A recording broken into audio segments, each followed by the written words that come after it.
আমাদের চ্যানেলে নতুন নতুন পর্ব গল্প পড়তে ও দেখতে চ্যানেলটি সাবস্ক্রাইব করে রাখুন। প্রিয়তার নিঃশ্বাসের ভার শুনতে পেয়ে সাদনান চোখ খোলে। সে ঘুমায়নি, অপেক্ষা করছিল বউ ঘুমিয়ে যাওয়ার জন্য। সাদনান আস্তে করে প্রিয়তার মাথাটা কাত করে নিজের একটা বাহুর উপর রেখে নিজের মুখটা প্রিয়তার মুখের কাছে নিয়ে ওষ্ঠ ছুঁয়ে দেয় প্রিয়তার এক গালে। প্রিয়তা সামান্য কেঁপে ওঠে, তবে তন্দ্রা ছোড়ে না, যা দেখে সাদনান শব্দহীন হাসি হাসল। দ্বিতীয়বারের মতো গালে আবারও ওষ্ঠ ছোঁয়া দিয়ে বিড়বিড় করে বলে উঠল, এই লম্বা চওড়া দেহটা শুধু আমি বয়ে বেড়াই, তার প্রাণটা তো তোমার মধ্যে। সেখানে তোমার কিছু হলে আমার নিজের মৃত্যু, আমার জান। সাদনান আর প্রিয়তা রিসোর্ট থেকে সোজা শপিং মলে এসেছে। বাড়ির সবাই আসেনি, সব বাড়িতে নেওয়া হয়েছে, কিন্তু মাইশার আর সারার জোর করাতেই আয়ান, রাহান, রিধি, সারা, মাইশা, কবির, তিন্নি, সাদনান, প্রিয়তা ওদের শপিং মলে এসেছে। শুধু এখন ওদের কেনাকাটা বাকি। সাদনান নিজের সিকিউরিটি আনেনি, নিচেও একদম নর্মাল পোশাক পরে এসেছে। সাদা শার্ট, কালো প্যান্ট, সাথে কালো মাস্ক, এতেই দেখতে মারাত্মক সুন্দর লাগছে। সাথে বোঝার উপায় নেই এইটা পাঞ্জাবি পরিহিত এমপি সাদনান। শপিং শেষ করে ওরা রেস্টুরেন্ট থেকে খাবার খেয়ে যার যার গন্তব্যে রওনা দিল। রাহান রিদিকে কবির আর তন্নির সাথে পাঠিয়ে দিল। আয়ান, সারা, মাইশা, প্রিয়তাকে বাড়ি পৌঁছে দিল। আর রাহান, সাদনান নিজেরা আবারও কোথাও মিটিং এ গিয়েছেন। সাদনান গাড়িতেই বসে ড্রেস চেঞ্জ করে নিল। রাহান পাশেই বসে আছে। তুই জানছি না? হঠাৎই রাহান প্রশ্নটা করে। সাদনান ফোনের দিকে দৃষ্টি রেখে জিজ্ঞেস করে, কি? আমার পছন্দ করা মেয়েটা যে তোর বোন। তোর কি মনে হয়? রাহানের প্রশ্নের জবাব না দিয়ে সাদনান নিজেও প্রশ্ন করে। রাহান একটু নড়ে চড়ে বসে বলল, তবে সেদিন আমার কথা তুই বললি না কেন? ভালোবাসে কে? রাহানের কথা শুনে সাদনান প্রশ্ন করে। রাহান কথার ভাঁজে আর মনেই জবাব দেয়, আমি? তাহলে আমি কেন বলবো? বন্ধু হই না? একটু পক্ষ তো নিতেই পারতি। তাছাড়া তুই চাইলে আগে এটা আমাকে জানাতে পারতি, তা না করে আমাকে অগ্নি পরীক্ষা দিতে আগুনের দিকে ঠেলে দিলি। ভালোবাসিস তুই, সেটা আমায় কখনো বলেছিস? তুই জানতি? তুই তো বলিসনি। তুই আমার সব বুঝতে পারিস। তাছাড়া আমি ভয় পেতাম, সেটাও জানতি। সাদনান আর কিছু বলে না, খানিকক্ষণ চুপ থাকে।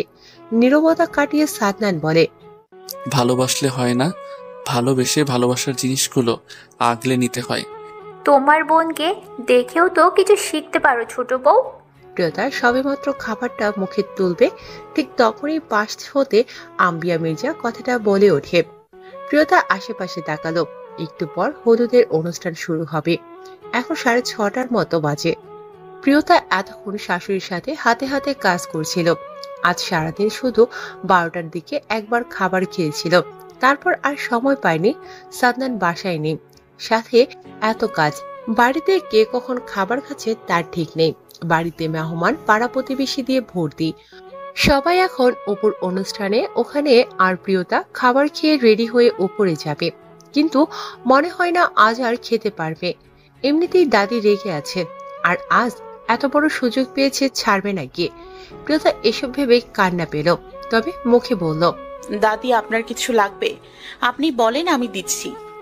থাক থাক, আমাকে ভুলাতে এসো না। বউ তুমি, সেটা ভুলে যেও না যেন আবার। বাড়িতে বাইরের অনেক মানুষজন আছে, শাশুড়ির সাথে সাথে থেকো। কথাগুলো বলেই তিনি চলে গেল। প্রিয়তার খারাপ লাগলো। সত্যি কি সে বেশি আজে বাজে চলাফেরা করে? হয়তো, তা না হলে দাদি তাকে এভাবে বলতো না। সত্যি তো, বউ বই রোজ স্কুল যেত, এখন কলেজ যায়, আর এটা একজন বউয়ের জন্য মোটেও শোভনীয় নয়। বউ তো বউই, বউ কেন আবার বাড়ির বাহিরে এমন রং ঢং করে ঘুরে বেড়াবে? কিন্তু সে তো একা যায় না, সাথে সারা যায়, আর সাদনান নিজেও থাকে। সাদনান নিজে পাঞ্জাবি হাতা গোটাতে গোটাতে বাড়ির ভেতর প্রবেশ করে, আর ডাইনিং টেবিলে চোখ যেতেই দেখলো প্রিয়তা খাবার সামনে নিয়ে বসে আছে। সাদনান ভ্রু কুঁচকে নিল, আর ঘটনা বুঝতে পেরে জল শক্ত হয়ে এলো। এগিয়ে এসে শক্ত কণ্ঠে জিজ্ঞেস করে, এত লেট করে খাবার? খেয়েছি, আবার খাচ্ছি। প্রিয়তা হঠাৎ সাদনানকে দেখে চমকে ওঠে। তাড়াহুড়োর সহিতে মুখে খাবার নিতে নিতে জানালো। সাদনান এবার প্রিয়তার দিকে ঝুঁকে এলো, দাঁতে দাঁত চেপে বলল, মিথ্যা আমার একদম পছন্দ নয়, তবে কেন বলো? প্রিয়তা এবার চুপ করে থাকে। সাদনান সোজা হয়, রুমের দিকে পা বাড়াতে বাড়াতে বলল, খাবার রুমে নিয়ে এসো, আর হ্যাঁ, এই প্লেটে করেই। সাদনান কথাটা বলেই চলে গেল। প্রিয়তাও সাদনানের কথা মতো কাজ করে। হলুদের অনুষ্ঠান শেষে সাদনানের কাছে সারা কিছু বলল। প্রিয়তা সেসব শুনে না, রুমে চলে আসে। শরীর এই শাড়ি নিয়ে আর থাকা যাচ্ছে না, তাই এসব চেঞ্জ করে হালকা কিছু পরবে বলে রুমে চলে গেল। এদিকে মাইশা বসে আছে ফোনের সামনে। ফোনের স্ক্রিনে আয়ানের হলুদ মাখা মুখ জ্বলজ্বল করছে। মাইশার নিজেরও একই অবস্থা, ফ্রেশ হওয়া দরকার, কিন্তু আয়ান যেতে দিচ্ছে না। ছেলের বাড়ি থেকে কেউ আসেনি, মূলত আসার মতো কেউ নেই, তাই আর এসব নিয়ে কেউ মাথা ঘামায়নি। আয়ান আসবে বলেছিল, কিন্তু লুকিয়ে এত সিকিউরিটি টপকে আসতে মাইশা না করেছে। আর সেই শান্তি স্বরূপ আয়ান ওকে গত 1 ঘন্টা সময় ধরে ফোনের সামনে বসিয়ে রেখেছে। বেশ অনেকটা সময় পর আয়ান হুট করেই বলল, তোমার ভাই কি করতে এত সিকিউরিটি রেখেছে? কি সব বোকা বোকা প্রশ্ন করছেন আয়ান? এসব ভাই ইচ্ছে করে করেনি, বরং ওনার স্থানটাই এমন যে না চাইলেও এগুলো ওনার সাথেই থাকবে। ফুল দিয়ে সাজানো আয়নের রুমে মাইশা বসে আছে। রুম জুড়ে ফুলের গন্ধে মোমো করছে। রাত এখন 8:30 বাজে। সওদাগর বাড়িতে তেমন মেহমান নেই, তাই বাড়ি ফাঁকা।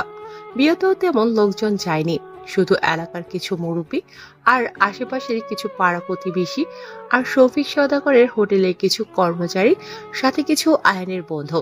আর মাইশাকে পাশের বাড়ির কিছু মেয়ে সাজিয়ে গুছিয়ে এখানে বসিয়ে দিয়ে গিয়েছে। আয়না প্রিয়তা কাউকেই আসতে দেয়নি। আম্বিয়া মির্জা, আয়নার 4 মাস চলে, তাই আসতে দেয়নি। আর প্রিয়তাকেও আসতে দেয়নি আম্বিয়া মির্জা। সারা আসতে চেয়েছিল, কিন্তু কয়দিন পর আবার সারা অন্যের বাড়ির বউ হবে, সেখানে এখন এখানে আসাটা ভালো দেখায় না, তাই মাইশা আনেনি সারাকে। মাইশার ভাবনার মাঝে বাহির হতে খটখট শব্দ করে কেউ রুমের ভিতর প্রবেশ করে। মাইশা একটু নড়ে চড়ে বসে। বুকের ভেতর কেমন করছে, টিপ টিপ শব্দ হচ্ছে। মাইশা জোরে জোরে কয়েকবার নিঃশ্বাস টানে, নিজেকে স্বাভাবিক করতে চায়। এর মধ্যে আয়ন দরজাটা বন্ধ করে এগিয়ে এলো। হাতের ঘড়ি খুলে ড্রেসিং টেবিলের উপর রাখে। গায়ে একটা আকাশি রঙের শার্ট। শার্টের হাতার ভাঁজ খুলতে খুলতে মাইশার দিকে এগিয়ে এলো। মাইশা তখন লম্বা ঘোমটা টেনে বসে আছে। আয়ন হাসলো। মাইশা তৎক্ষণাৎ দোপাট্টা টেনে সরিয়ে দিল। ফুসফুস করে শ্বাস টেনে বলল, আপনি হাসছেন? সেই কখন থেকে বসে আছি, আর আপনি এসে কোথায় আমার ঘোমটা সরাবেন তা না করে হাসছেন? গরম কি বেশি লাগছে? মাইশা এবার লজ্জা পেল, মাথা নুইয়ে নিল, এদিক ওদিক তাকালো। সে তো ভুলেই বসে আছে, আজ তার বাসর, আর সে কিনা বাসরাতে জামাইয়ের সাথে এমন বিহেভিয়ার করছে। অবশ্য গরমটাও ইদানিং একটু বেশি পড়েছে, তার মধ্যে এমন ভারী লেহেঙ্গা পরে সেই বেলা 11টার থেকে, আর এখন রাত বাজে 9টার বেশি সময়। লজ্জা কোনো ব্যাপার না, একটু পর সব ঠিক করে দেব। হাসতে হাসতে কথাটা বলে আয়ান। মাইশা আবার লজ্জা পেল, আর লজ্জা আড়াল করতে আমতা আমতা করে জানালো, ফ্রেশ হব। শাওয়ার নেওয়ার প্রয়োজন নেই, আমি ড্রেস দিচ্ছি, শুধু এগুলো চেঞ্জ করে আসো। আয়ান কথাগুলো বলতে বলতে আলমারি খুলে সেখান থেকে একটা পাঞ্জাবির প্যাকেট বের করে এনে মাইশার হাতে দেয়। মাইশা প্যাকেটটা হাতে নিয়ে আচ্ছা বলে উঠে ওয়াশরুমে চলে গেল। আর আয়ান বাঁকা হাসলো। মাইশা ওয়াশরুমে এসেই আগে দোপাট্টা খুলে, তারপর সব গহনা, শরীরে তাওয়াল পেঁচিয়ে প্যাকেট খুলতেই চোখ কপালে ওঠে। তড়িঘড়ি করে আবারও সেগুলো আগের স্থানে রেখে ওয়াশরুমের দরজা খুলে আয়ানকে ডেকে উঠল। আয়ান যেন এটার অপেক্ষায় ছিল। ফোন বিছানায় রেখে এগিয়ে আসে। হাসি চেপে মুখে কৌতূহল ভাব টেনে জিজ্ঞেস করে, কি হয়েছে, কোনো সমস্যা? মানে আপনি জানেন না? মাইশা ভ্রুকুচকে নিজেও জিজ্ঞেস করে। আয়ান সিরিয়াস মুখ করে বলল, না বললে জানবো কি করে? আচ্ছা, জানতে হবে না। আপনি একটা কাজ করুন প্লিজ, আমার লাগেজটা খুলে সেখান থেকে একটা কুর্তি আর প্যান্ট দিন। মাইশা চোখ বন্ধ করে শ্বাস টানে। আয়ান যে ইচ্ছে করে এমনটা করছে বুঝতে পারি, তবে আজ প্রথম রাতে এমন একটা শর্ট ড্রেস পরে আয়নের সামনে সে কিছুতেই যেতে পারবে না, তাই নিজের মর্জি মতো পোশাক দিতে বলে। আয়ন হয়তো বুঝতে পারে মাইশা এসবে কমফোর্টেবল ফিল করতে পারছে না, তাই আর জোর করে না। আচ্ছা। আয়ন মুখটা মলিন করে জানায়, অতঃপর এগিয়ে গিয়ে মাইশার কথা মতো কাজ করে। মাইশা সেগুলো পরেই ওয়াশরুম হতে বেরিয়ে আসে। হাতে বিয়ের জিনিসগুলো সব সোফায় রেখে আয়নার সামনে দাঁড়িয়ে চুলগুলো খুলে ঠিকঠাক করে আশ্রয় নেয়। আয়ান তখন বিছানায় ল্যাপটপ খুলে তুলে নিয়ে বসে কিছু করছিল, কিন্তু মাইশাকে ওয়াশরুম হতে বেরিয়ে আসতে দেখে নিজে এগিয়ে গিয়ে ড্রেসিং টেবিলের ওয়ার্ড্রপ থেকে কিছু একটা বের করে মাইশার হাতে দেয়। মাইশা অবাক নয়নে তাকালো আয়ানের দিকে। দেনমোহর তো আগে দিয়ে দিয়েছি, পাশর রাতের উপহার। আয়ান মুচকি হেসে বলল। মাইশা কি বলবে খুঁজে পাচ্ছে না। আয়ান বিয়ের 6 মাস পরেই মাইশার নামে একটা অ্যাকাউন্ট খুলে সেখানে দেনমোহরের টাকা রেখে দিয়েছে। এত টাকা তো আর বাড়িতে দিতে পারেনি, আর দিলেও বা রাখতো কোথায়? তাই এটা আয়ান বেস্ট মনে করেছে। এতে অবশ্য মাইশা রাজি ছিল না। ভালোবাসার জোরের কাছে এসব কিছুই না।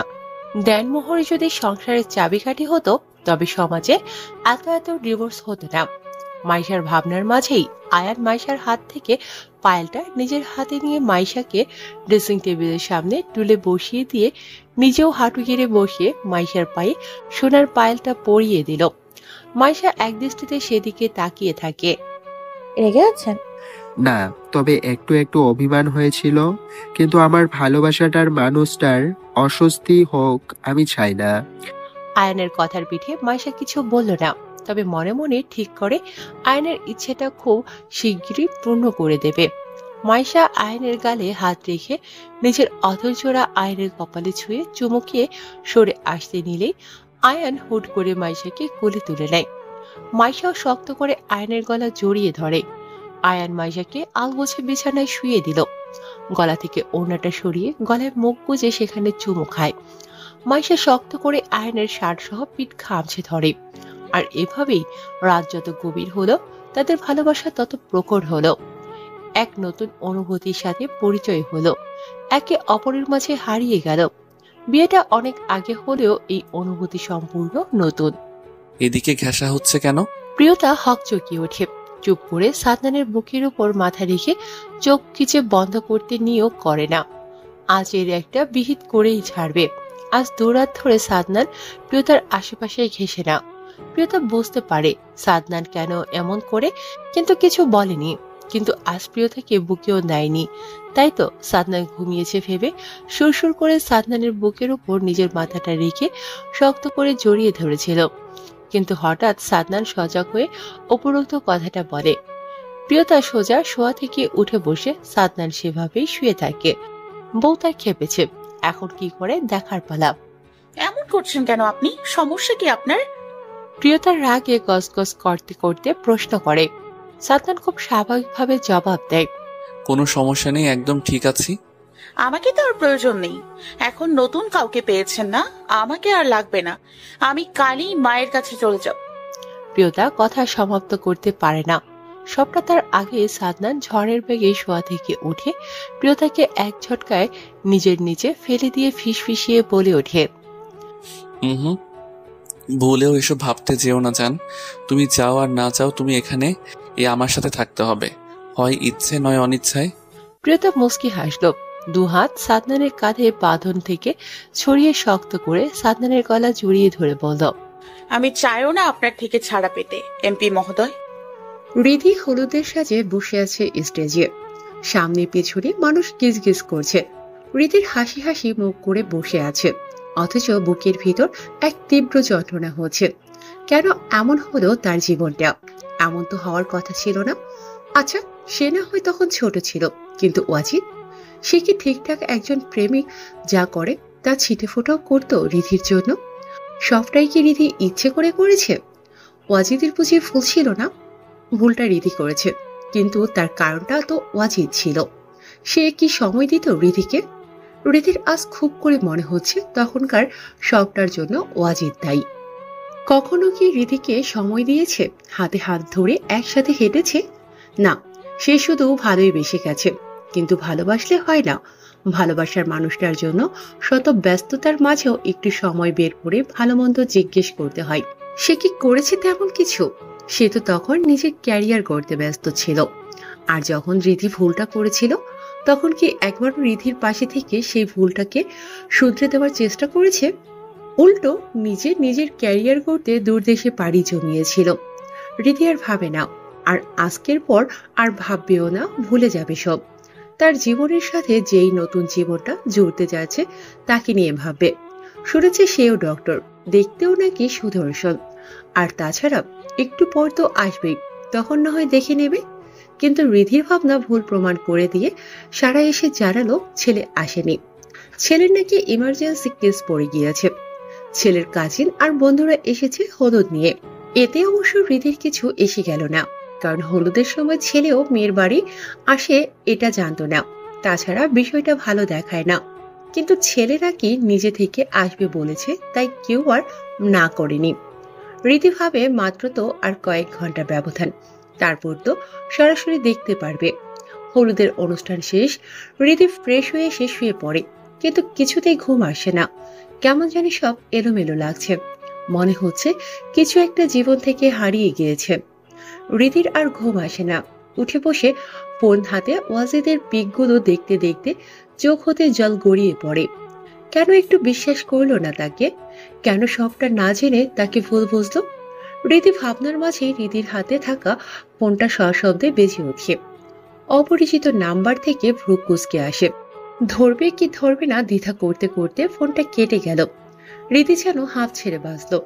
তার কারণ রীতি ভাবছে যার সাথে বিয়ে হচ্ছে সে হয়তো। রীতি ফোনটা হাত থেকে বালিশের তলায় রাখতে যাবে, ঠিক তখনই আবার ফোনটা বেজে উঠল। রীতি ফোনটা রিসিভ করতেই ওপাশ থেকে রাশভারী কণ্ঠে ওয়াজিদ জিজ্ঞেস করল, ঘুমিয়েছিলে? রীতি কি জবাব দেবে বুঝতে পারছে না। এত কিছুর পরেও এতটা স্বাভাবিক কি করে ওয়াজিদ? শুয়েছি মাত্র। আসতে পারিনি বলে রাগ হয়েছে? আসলে জরুরি একটা কেস পড়ে গিয়েছিল। এসব আমাকে কেন বলছেন? তাছাড়া আপনার আশার আর আশায় আমার কি আসে যায়? ওয়াজিদের কথা শুনে রিধি অবাক হয়ে বলল। ওয়াজিদ আবারও খুব স্বাভাবিকভাবে বলে ওঠে, আসে যায়, নিজ ইচ্ছে আসতে চেয়েছিলাম। আপনি কি বলছেন আমি বুঝতে পারছি না। রিধি ওয়াজিদের কথা কিছু বুঝতে পারছে না, তাই আগের ন্যায় আবার অবাক হয়ে বলে। ওয়াজিদ রিধির কথা মুস্কি হাসে, যা রিধি ফোনের মাঝেও বুঝতে পারে। ওয়াজিদ ফিসফিস করে ফোনটা মুখের সামনে ধরে বলল, বুঝতে হবে না সুইটহার্ট, কাল সারপ্রাইজ আছে। কথাটা শেষ ওয়াজিদে খট করে ফোনটা কেটে দেয়। আর রিধি এদিকে সারা রাত ভাবতে থাকে ওয়াজিদ কিসের কথা বলল। কি সারপ্রাইজ আছে? বিয়ে বাড়ি মানুষজন অভাব নেই, পাড়া প্রতিবেশী থেকে শুরু করে আত্মীয় স্বজনের। রিধির নানা নানি নেই, শুধু এক মামা আছে। উনি ওনার পরিবার সমেত এসেছে বিয়েতে। খুব কাছের আত্মীয় বলতেই এই ওনারাই। তবে সমস্যা হলো রিধির মামি প্রিয়তাকে ওনার ছেলের জন্য চাইছে। তিনি জানতো না সাদনানের বউ প্রিয়তা।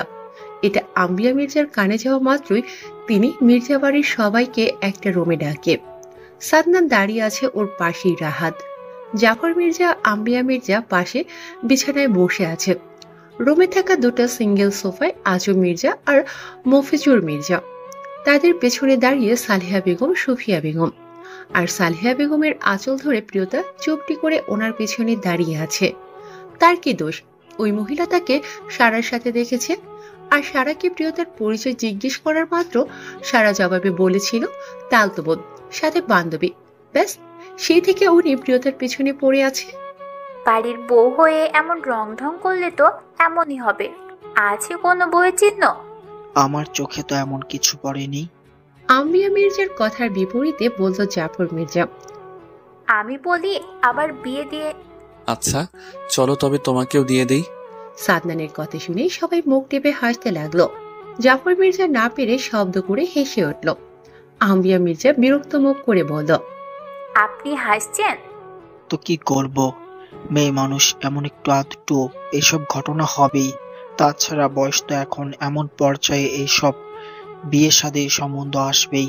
এতে অবশ্য আমার প্রিয়তা দাদুর ভাইয়ের কোনো দোষ নেই। জাফর মির্জা কথা শেষ হওয়ার সঙ্গে সঙ্গে দরজায় কেউ কড়া নাড়ে। সবাই মোটামুটি ভ্রু কুঁচকে নেয়। এখানে তো কারো আসার কথা নয়। ভাবি, দরজাটা একটু খুলেন। রীতির মামি ভদ্র মহিলার কণ্ঠ। সালেহা বেগম শ্বশুর শাশুড়ির দিকে তাকালো। জাফর মির্জা ইশারায় দরজা খুলতে বলল। রাহাত গিয়ে দরজাটা খোলে। রিধির মামি সহ ওনার স্বামী রাহানের বাবা মাও রুমে আসে। রাহানের বাবা ভদ্রলোক এসে রাহাতের পাশে একবার দাঁড়িয়ে নিজের স্ত্রীর দিকে চোখ কটমট করে তাকালো। রাহানের মা তৎক্ষণাৎ ভাবির দিকে তাকালো। ভদ্রমহিলা আমতা আমতা করে বলল, আমি জানতাম এসব। আপনারা দয়া করে ব্যাপারটা নিয়ে কেউ রাগ করবেন না। না না আপা, এভাবে বলবেন না, এটা তো একটা ভুল বুঝাবুঝি মাত্র। সালেহা বেগম বলল।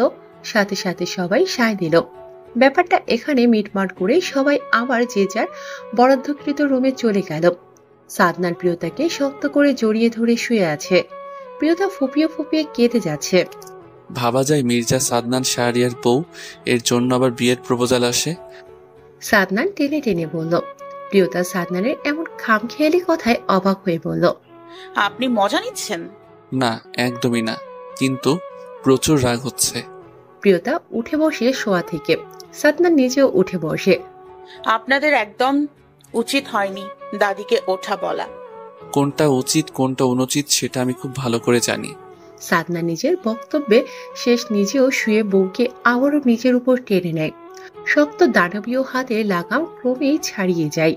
সেই হাতের স্পর্শে কাবু হয় ছোট্ট প্রিয়তা। প্রিয়তা চুপচাপ সাদনানের সঙ্গ দেয়।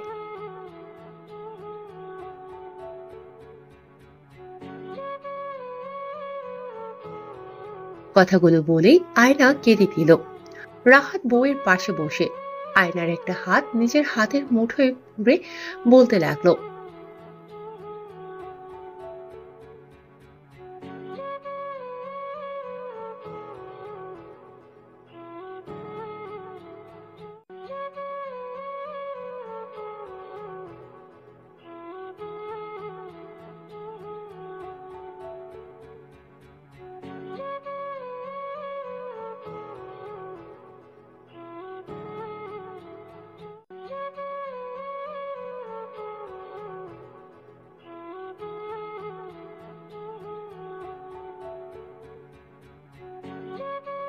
রাহাত এক নাগাড়ে বিরতিহীন ভাবে কথাগুলো বলেই থামলো। আয়না আস্তে করে বিছানা থেকে উঠে গিয়ে সেন্টার টেবিলে থেকে গ্লাসে পানি ভর্তি গ্লাসটা রাহাতকে দিল। রাহাত একটানে সবটা পানি শেষ করে গ্লাসটা নিজে উঠে যথাযথ স্থানে রাখে। ফিরে এসে আয়নাকে বুকে আগলে নিয়ে আবারও সান্ত্বনা দিতে বলল।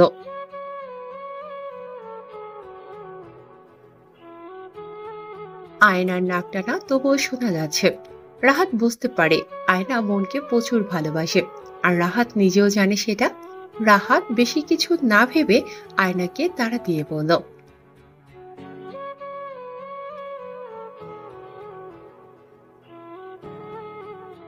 আয়না উঠে এগিয়ে গিয়ে লাগেজের কাছে নিচে বসতে নিলেই রাহাত তৎক্ষণাৎ বসা ছেড়ে উঠে এগিয়ে এসে আয়নার দিকে চোখ গরম করে তাকালো। আয়না বেচারি মেকি হাসি দিয়ে বলল। রাহাত কিছু না বলে মুখের ভাব গম্ভীর রেখে নিজে কাপড় বের করে লাগেজ হতে আয়নার জন্য শাড়ির সাথে সব প্রয়োজনীয় জিনিস আয়নার হাতে দিয়ে বলল,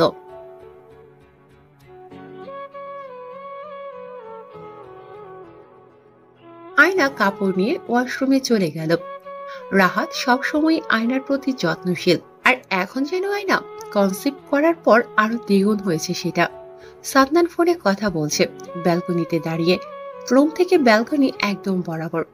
সাদনান ফোনে কথা বলছে ঠিক, তবে দৃষ্টি তার রুমে শাড়ি পরতে থাকা বউয়ের উপর। প্রিয়তা শাড়ির কুচিগুলো হাতে ভাঁজ করে নিয়েছে, কিন্তু শাড়িটা বেশ ভারী আর মোটা হওয়ার ফলে বরাবরই কুচিগুলো ঠিকঠাক হতে ভাঁজ নিতে পারছে না। এদিকে সাদনানও রেডি হয়ে গিয়েছে। প্রিয়তা বিরক্তিতে চোখ মুখে 4-5টা কুচি নিয়ে সেগুলো কোন রকম আঁচল উপরে তুলে গুছতে নিলে একটা শক্ত হাত বাধা প্রধান করল। প্রিয়তা মাথা উঁচিয়ে সাদনানকে দেখে সামান্য লজ্জা পেল, তবে পরক্ষণেই মনে পড়ে এখন লজ্জা পেলে চলবে না, তাই লজ্জা মনে চেপে রেখে কপালে বিরক্ত করে ছাপ ফেলে বলল, একটু কুচিগুলো ভাঁজ করে দিন, হচ্ছে না। সাদনান প্রিয়তার কথাগুলো বলার আগে কুচি দিয়ে সেগুলো কোমরেও গুছিয়ে দিল। প্রিয়তা দ্বিতীয়বারের ন্যায় আবারও কুকড়ে যায়।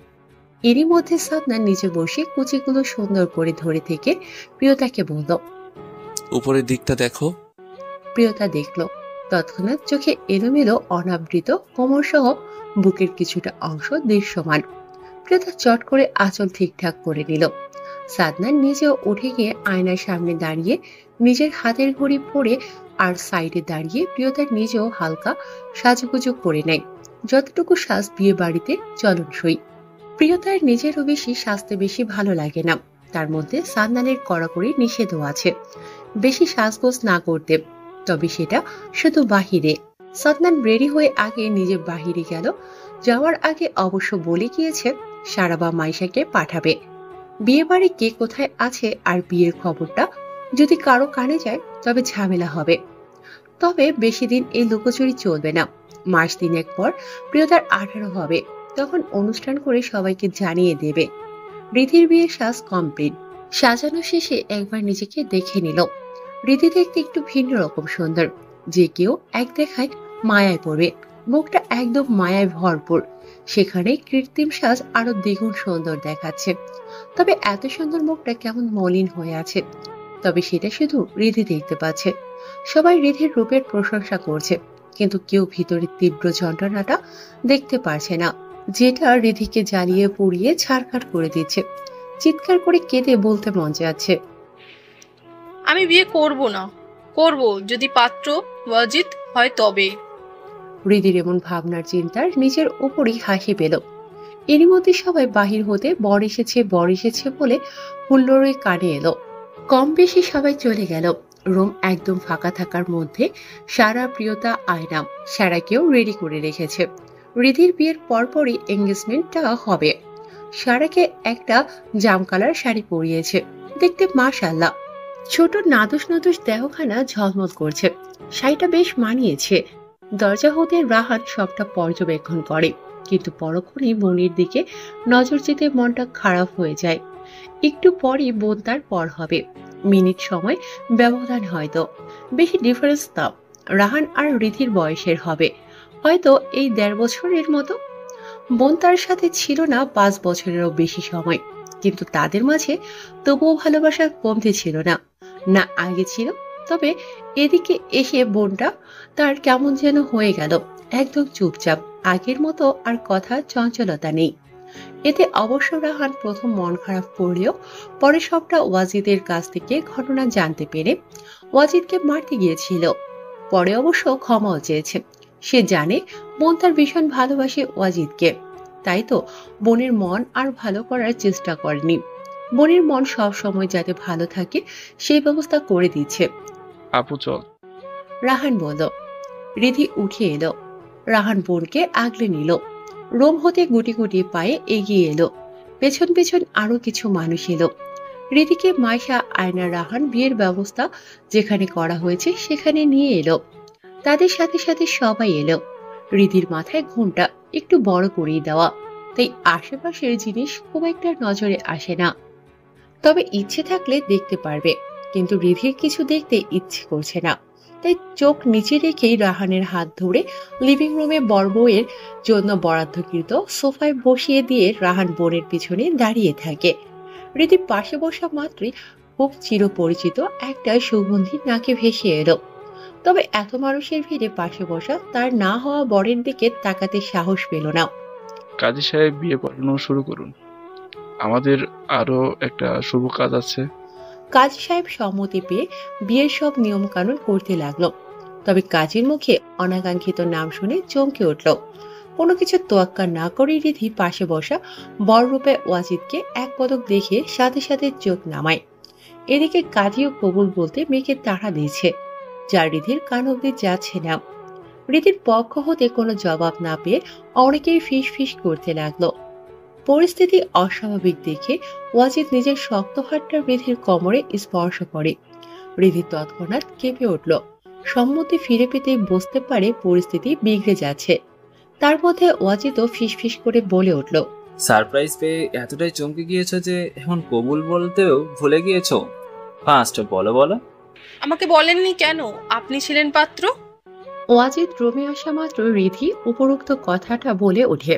বিয়ের পর বাড়িতে আসা মাত্রই একটা ইমার্জেন্সি কেস পড়ে যাওয়াতে নতুন বউ বাড়িতে রেখে তখনই হসপিটাল যেতে হয়েছিল ওয়াজিদকে। তখন সন্ধ্যা 6:30 ছিল আর এখন রাত 10:30টার বেশি সময় বাজে। ওয়াজিদ নিজের হাতে থাকা ঘড়িটার দিকে এক নজরে তাকিয়ে বাঁ হাতের ভাঁজে ঝুলিয়ে রাখা সাদা অ্যাপ্রন সাথে ডান হাতে থাকা স্টেথোস্কোপটাও রাখে সেন্টার টেবিলে। রেখে ড্রেসিং টেবিলের সামনে এসে নিজের হাত হতে ঘড়ি খুলে রাখে। অতঃপর শার্টের বোতাম খুলতে খুলতে রিধির পাশে গিয়ে বসলো। সেকেন্ডের মতো রিধির মায়াবী মুখটার দিকে তাকিয়ে থেকে হুট করে রিধির কোলে মাথা তুলে দিয়ে শুয়ে পড়ল। রিধি চমকালো, হকচকিয়ে উঠে নিজের হাত জোড়া গুটিয়ে নিতে যাবে, তার আগে ওয়াজিদ আটকে দিল। রিধির হাত জোড়ায় চুমু খেয়ে নিজের মাথার উপর রেখে দিল। রিধির সারা শরীর শিউরে ওঠে। এতটা কাছাকাছি এর আগে ওরা কখনো হয়নি, তাই একটু নার্ভাস, তবে ভীষণ ভালো লাগলো। নিজের অজান্তেই রিধির হাত জোড়া ওয়াজিদের চুলের ভাঁজে চালালো। ওয়াজিদ মুচকি হাসলো। ওয়াজিদ পাশ ফিরে কাঁধ হয়ে রিধির পেটে মুখ গুজে জিজ্ঞেস করলো, সারপ্রাইজ ভালো লাগেনি? কষ্টটা তো আগেও হয়েছে। কণ্ঠে অভিমানের রেশ স্পষ্ট। ওয়াজিদ ফের আগের ন্যায় হাসে, তবে উল্টো ফিরে থাকায় তার রিধির চোখে ধরা পড়ে না। ওয়াজিদ সোজা হয়, উঠে ঠিক রিধির বরাবর বসে শান্ত কণ্ঠে শোধালো, জানো, দুঃখের পর কিন্তু সুখ আসে। দুঃখ আসে বলেই আমরা সুখটা উপলব্ধি করতে পারি। ওয়াজিদ থামলো। রিধির নিজেও চুপ। ওয়াজিদ মিনিট খানিক সময় চুপ থেকে বলল, তুমি ফ্রেশ হয়ে এসো। রিধি শুনল। আলগোছে বিছানা হতে নেমে চলে যেতে নিলেই ওয়াজিদ বলে উঠল, রিধু, আমার একটা টি শার্ট পরো। রিধি অবাক হলো। ওয়াজিদ এখনো মনে রেখেছে কথাটা। রিধি বিস্ময় নিয়ে পেছন ফিরে ওয়াজিদের চোখে চোখ রেখে জানতে চাইল, আপনার মনে আছে আজও? মনে না থাকার কি আছে? 6 বছর আগেকার কথা এটা। আমার সবটা জুড়ে তুমি, সেখানে আমার আমিকে কি করে ভুলে যায়? রিধি প্রচুর অবাক হয়, সাথে মনে মনে ভীষণ খুশি হয়। তার কোথাও একটা মনে হচ্ছে সে সত্যি ভাগ্যবতী। ওয়াজিদ যেদিন মেডিকেলে চান্স পায়, রিধিকে সেদিন অনেক জায়গায় ঘুরতে নিয়ে গিয়েছিল। আর কথায় কথায় তখন রিধিকে জিজ্ঞেস করেছিল রিধি আজ ওয়াজিদের কাছে কি চাই। তখন রিধি লজ্জামাখা হাসি হেসে বলেছিল ওয়াজিদের ব্যবহার করা একটা টি শার্ট চাই, তবে সেটা বিয়ের দিন রাতে। ওয়াজিদ অবাক হয়েছিল, তাই কৌতূহল নিয়ে আবারও প্রশ্ন করেছিল, শুধু একটা টি শার্ট কেন? রিধি তখন আবারও লজ্জামাখা হাসি দিয়ে জানিয়েছিল ওয়াজিদের টি শার্ট তার ভীষণ ভালো লাগে। সেদিন ওয়াজিদ প্রচুর হেসেছিল, আর প্রতিবারের ন্যায় সেই হাসির প্রেমে পড়েছিল রিধি। রিধির ভাবনার মাঝে ওয়াজিদ গিয়ে নিজের ব্যবহার করা একটা গেঞ্জি এনে রিধির হাতে দিল। রিধি গেঞ্জিটার দিকে এক পলক তাকালো। একদম গাঢ় নীল রঙের একটা টি শার্ট, যা দেখে ঠোঁটের কোণে হাসি ফুটে উঠল রিধির। মুচকি হেসে ভারী লেহেঙ্গাটা উঁচু করে ওয়াশরুমের দিকে চলে গেল। সাথে অবশ্য ওয়াজিদ একটা তার নিজের 3/4 প্যান্টও দিয়ে দিল। তবে রিধি সে কি সত্যি ওয়াজিদকে এত সহজে মেনে নেবে? আজ কি তাদের ভালোবাসা পূর্ণতা পাবে, একে অপরকে নিজের কাছে টেনে নেবে, নাকি কেউ একজন বাধা প্রদান করবে? ওয়াজিদ রুমটা চোখ বোলালো। ফুল দিয়ে আর মোমবাতি দিয়ে সুন্দর করে সাজিয়েছে রুমটাকে। এতে অবশ্য তার কাজিন দল তার কাজ হতে মোটা অঙ্কের একটা টাকার অ্যামাউন্ট নিয়েছে। ওয়াজিদ চট করে গায়ের ঘামে ভেজা শার্টটা বদলে নিল। অতঃপর ট্রাউজার পরে আলমারি খুলে সেখানে কিছু নাড়াচাড়া করে রিধি ফ্রেশ হয়ে ওয়াশরুম হতে বেরিয়ে এলো। তবে সে লজ্জায় বরাবর চোখের দৃষ্টি এলোমেলো ঘুরছে। ওয়াজিদ সেদিকে তাকিয়ে শব্দ করে হেসে উঠল। রিধি ইতালিতে থেকেছে দীর্ঘদিন, তবে তার পোশাক আশাক সবসময় শালীন ছিল। সবসময় গলায় ওড়না ঝুলিয়ে রাখত, কিন্তু আজ শুধু একটা গেঞ্জি আর প্যান্ট। যদিও এগুলো ভীষণ ঢিলে ঢালা হচ্ছে, তবে মেয়েলি ভাঁজগুলো স্পষ্ট। ওয়াজিদ এগিয়ে গেল, রিধি দুপা পিছিয়ে গেল। ওয়াজিদ অবাক হয়ে তাকালো। রিধি কণ্ঠ খুব স্বাভাবিক রেখে বলল, সোফায় ঘুমিয়ে পড়ুন। রিধু, আমরা কোনো সিনেমা করছি না? ওয়াজিদ চোখ মুখ শক্ত রেখে বলল। রিধি আগের ন্যায় আবারও বলল, জোর খাটাবেন? কি ছিল কণ্ঠে ওয়াজিদ জানে না, তবে কিছু একটা ভেবে রিধির কথা অনুযায়ী কাজ করে। রিধিও মলিন হেসে বিছানায় শুয়ে পড়ল। তার কেন জানি ভীষণ কষ্ট হচ্ছে। হওয়ারই কথা, কেন ওয়াজিদ অধিকার দেখালো না? বরাবরের মতো এবারও সে চুপ করে রইল, কুটি দেখালো না একটুও। রিধির ভাবনার মাঝে শক্ত একটা হাত রিধির প্যাট আঁকড়ে ধরে। রিধি এমন স্পর্শে কেঁপে উঠল, কিছু বলার মতো শব্দ পেল না। সারা শরীর অবশ হয়ে আসছে, শিরশির করছে। শিরা উপশিরা। ওয়াজিদ নিজের হাতের বাঁধনটা আরো দৃঢ় করে, গেঞ্জি ভেদ করে উন্মুক্ত পেটে বিচরণ ঘটায়। আরেক হাত হৃদির গেঞ্জি কাঁধ হতে নামিয়ে নিজের অধর ছুঁয়ে ফিস ফিস করে জানালো, আমাকে পাগল করে এখন দূরে রাখা হচ্ছে? এটা সম্ভব হবে না মিসেস দেওয়ান। ওয়াজিদ নিজের অধিকার বুঝে নিতে জানে। হৃদির কি হলো কে জানে, হঠাৎ শব্দ করে কেঁদে দিয়ে উল্টো ফিরে শক্ত করে জড়িয়ে ধরে। ওয়াজিদ হাসল, নিজের বুকের সাথে আরো কিছুটা চেপে ধরে যতটা ধরলে তার মানুষের হাড়গোড় ভেঙে যাওয়ার উপক্রম। হৃদির অবস্থাও তাই হলো, শ্বাস নিতে কষ্ট হলো, অনেক কষ্ট জানালো, কষ্ট হচ্ছে। ওয়াজিদ ছেড়ে দিল নিজের সম্পূর্ণ ভর হৃদির উপর দিয়ে সাইডের টেবিলে সুইচ টিপে লাইট অফ করে দিয়ে বুলি উড়ালো। আজ থেকে এমন কষ্ট রোজ পেতে হবে ঋতু পাখি। অনেকদিন পর প্রিয়তা আর সারা কলেজ যাচ্ছে। সারা অবশ্য যেতে চায়নি, তবে সামনে প্রথম বর্ষের বার্ষিক পরীক্ষা। সারা প্রিয়তাকে রেডি হতে বলে হেলে দুলে নিজের রুমে চলে গেল। প্রিয়তা শাওয়ার নিয়ে রেডি হয়ে নিল। সাদনান সেই সকালে বেরিয়েছে। কোথাও একটা আজ সাধারণ জনগণের সাথে বেশ বড়সড় সমাবেশ আছে। প্রিয়তা জানে না কোথায়, তবে রাহান যখন সাদনানকে নিতে এসেছে তখন প্রিয়তার রান্না করেছিল, আর রাহান ডাইনিং টেবিলে বসে জাফর মির্জার সাথে কিছু কথোপকথন শুনে বুঝতে পেরেছে ঝামেলা হওয়ার আশঙ্কা রয়েছে। বিরোধী দলের প্রাক্তন এমপিও নাকি বর্তমানে দেশে অবস্থান করছে, তাই ভয় হওয়াটা স্বাভাবিক। তার যথেষ্ট কারণ রয়েছে, প্রাক্তন এমপি বেশ খারাপ লোক বলেই সবার মতামত। প্রিয়তা কলেজ ড্রেস পরে রেডি হয়ে হিজাবটা ভালো করে আটকে ব্যাগটা কাঁধে ঝুলিয়ে সারা রুমে চলে আসে। ওর মনটা কেন জানি কেমন কেমন করছে, অস্থির অস্থির করছে। তবে প্রিয়তা ভাবছে হয়তো শরীর খারাপ তাই এমন হচ্ছে, তাই বেশি কিছু আর ভাবে না। সারাকে সঙ্গে নিয়ে সালেহা বেগমের কাছে গিয়ে বলি দুজন বাড়ি হতে বেরিয়ে এলো। তখন দুপুর সমাবেশ শেষে সাদনানকে সিকিউরিটির সাহায্যে সাবধানে সহিতে তার সিকিউরিটিরা তাকে গাড়ি অবধি নিয়ে এলো, কিন্তু গাড়ির ভিতরে আর ঢুকতে পারে না। তার আগেই গোলাগুলি শুরু হয়। কোথাও থেকে কারা যেন গুলি ছড়ছে। আশেপাশের মানুষজন ছোটাছুটি করতে লাগলো। সিকিউরিটিরা তৎক্ষণাৎ দিক বিদিক শূন্য হয়ে পড়ে। হঠাৎ আক্রমণে তারা কোনো কিছু ঠাউর করতে পারছে না। এর মধ্যে দুজন সিকিউরিটি অলরেডি গুলিবিদ্ধ অবস্থায় মাটিতে লুটিয়ে পড়ে। সাদনান খুব সূক্ষ্মভাবে দক্ষতার সাথে নিচে পড়ে থাকা একজন সিকিউরিটির হাত থেকে বন্দুকটা নিজের হাতে তুলে নেয়, কিন্তু অন্য সিকিউরিটিরা সাথে আইনের লোকেরাও সাদনানকে ব্যারিকেড দিয়ে গাড়িতে বসতে বলেছে, কিন্তু সাদনান কিছুতেই গাড়িতে বসছে না, সেও গুলি ছুড়ছে। তবে ঘটনাটা যত দ্রুত ঘটেছে ঠিক ততটাই দ্রুততার সাথে আইন শৃঙ্খলা বাহিনীরা গুলিবর্ষণকারীদের ইতিমধ্যে পাল্টা আক্রমণে তারা কিছু আহত হয়েছে। এর মধ্যে জীবিত সবাইকে আটক করে নিয়েছে তারা। সাদনান পরিস্থিতি স্থিতিশীল দেখে গাড়িতে উঠে বসে, কিন্তু হঠাৎ মনে হলো রাহান ওর সাথে ছিল, কিন্তু এখন দেখা যাচ্ছে না কোথাও। সাদনান তত করে আবারও গাড়ি থেকে নেমে পাশেই পুলিশের কাছে যেতে নিলেই দেখা মিলে রাহান সহ প্রিয়তা সারাকে নিয়ে পুলিশের তাদের সুরক্ষা নিশ্চিত করে এদিকে নিয়ে আসে। সাদনান অবাক হলো সারা আর প্রিয়তাকে এখানে দেখে। ও তো রাহানকে বলে এসেছিল যেন ওরা কলেজে না আসে আজ। তার কারণ সমাবেশটা কলেজ থেকে মিনিট 5 দূরে একটা মাঠে বসেছে। তবে কি রাহান ওদের নিষেধ করেনি? রাহাত ভাই ফোন দিয়ে বলল ও ভুলে গিয়েছিল। কেয়ারলেস একটা। রাহানের কথা শুনে সাদনান বিড়বিড় করে বলে উঠল। তবে হঠাৎ সাদনানের দৃষ্টি বইয়ের পায়ের দিকে গেল। সাদা পাজামাটা বাম পায়ের গোড়ালির বেশ অনেকটা অংশ লাল হয়ে আছে। সাদনানের বুকের ভিতর ধক করে উঠল। অস্থির হয়ে কিছু জিজ্ঞেস করার পূর্বেই সারা আশ্বাস দিয়ে জানালো, যখন গন্ডগোল বাঁধালো তখন আমরা নিরাপদে আশ্রয়ে যাওয়ার জন্য একটা গাছের পাশে যাচ্ছিলাম, তখন ওর পায়ে কিছু একটা পেছন থেকে গেঁথে গিয়েছে। রাহান ভাই বের করে দিয়েছে। আহা, ব্যথা পাই তো। প্রিয়তা সাদনানের মাথার চুল শক্ত করে চেপে ধরে ব্যথাতুর শব্দ করে বলে ওঠে, প্রায় শেষ, আর একটু সহ্য করো সোনা।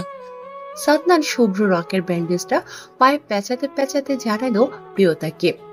প্রিয়তা আর কোনো শব্দ প্রয়োগ করে না, তাতে দাঁত খিচে শক্ত করে থাকে। সাদনান ব্যান্ডেজটা পেঁচানো শেষে উঠে এগিয়ে গিয়ে আলমারি খুলে সেখান থেকে নিজের আর প্রিয়তার ড্রেস আনে। সেগুলো সোফায় রেখে ফিরে এসে প্রিয়তাকে কোলে তুলে নিল। প্রিয়তা চুপটি করে গলা জড়িয়ে ধরল। ভীষণ ব্যথা করছে পায়ে, তাই আর কথা বাড়ায় না। পায়ে তখন একটা ব্লেড ভাঙা গেঁথে গিয়েছিল। রাহার সেটা বের করলেও রক্ত পড়া বন্ধ হয়নি। আর হসপিটাল যাওয়াটাও তখন সেফ ছিল না, তাই তো বাসায় এসে সাদনান নিজে প্রাথমিক চিকিৎসা করেছে। অবশ্যই একটা ইনজেকশন পোস্ট করেছে যাতে ইনফেকশন না হয়।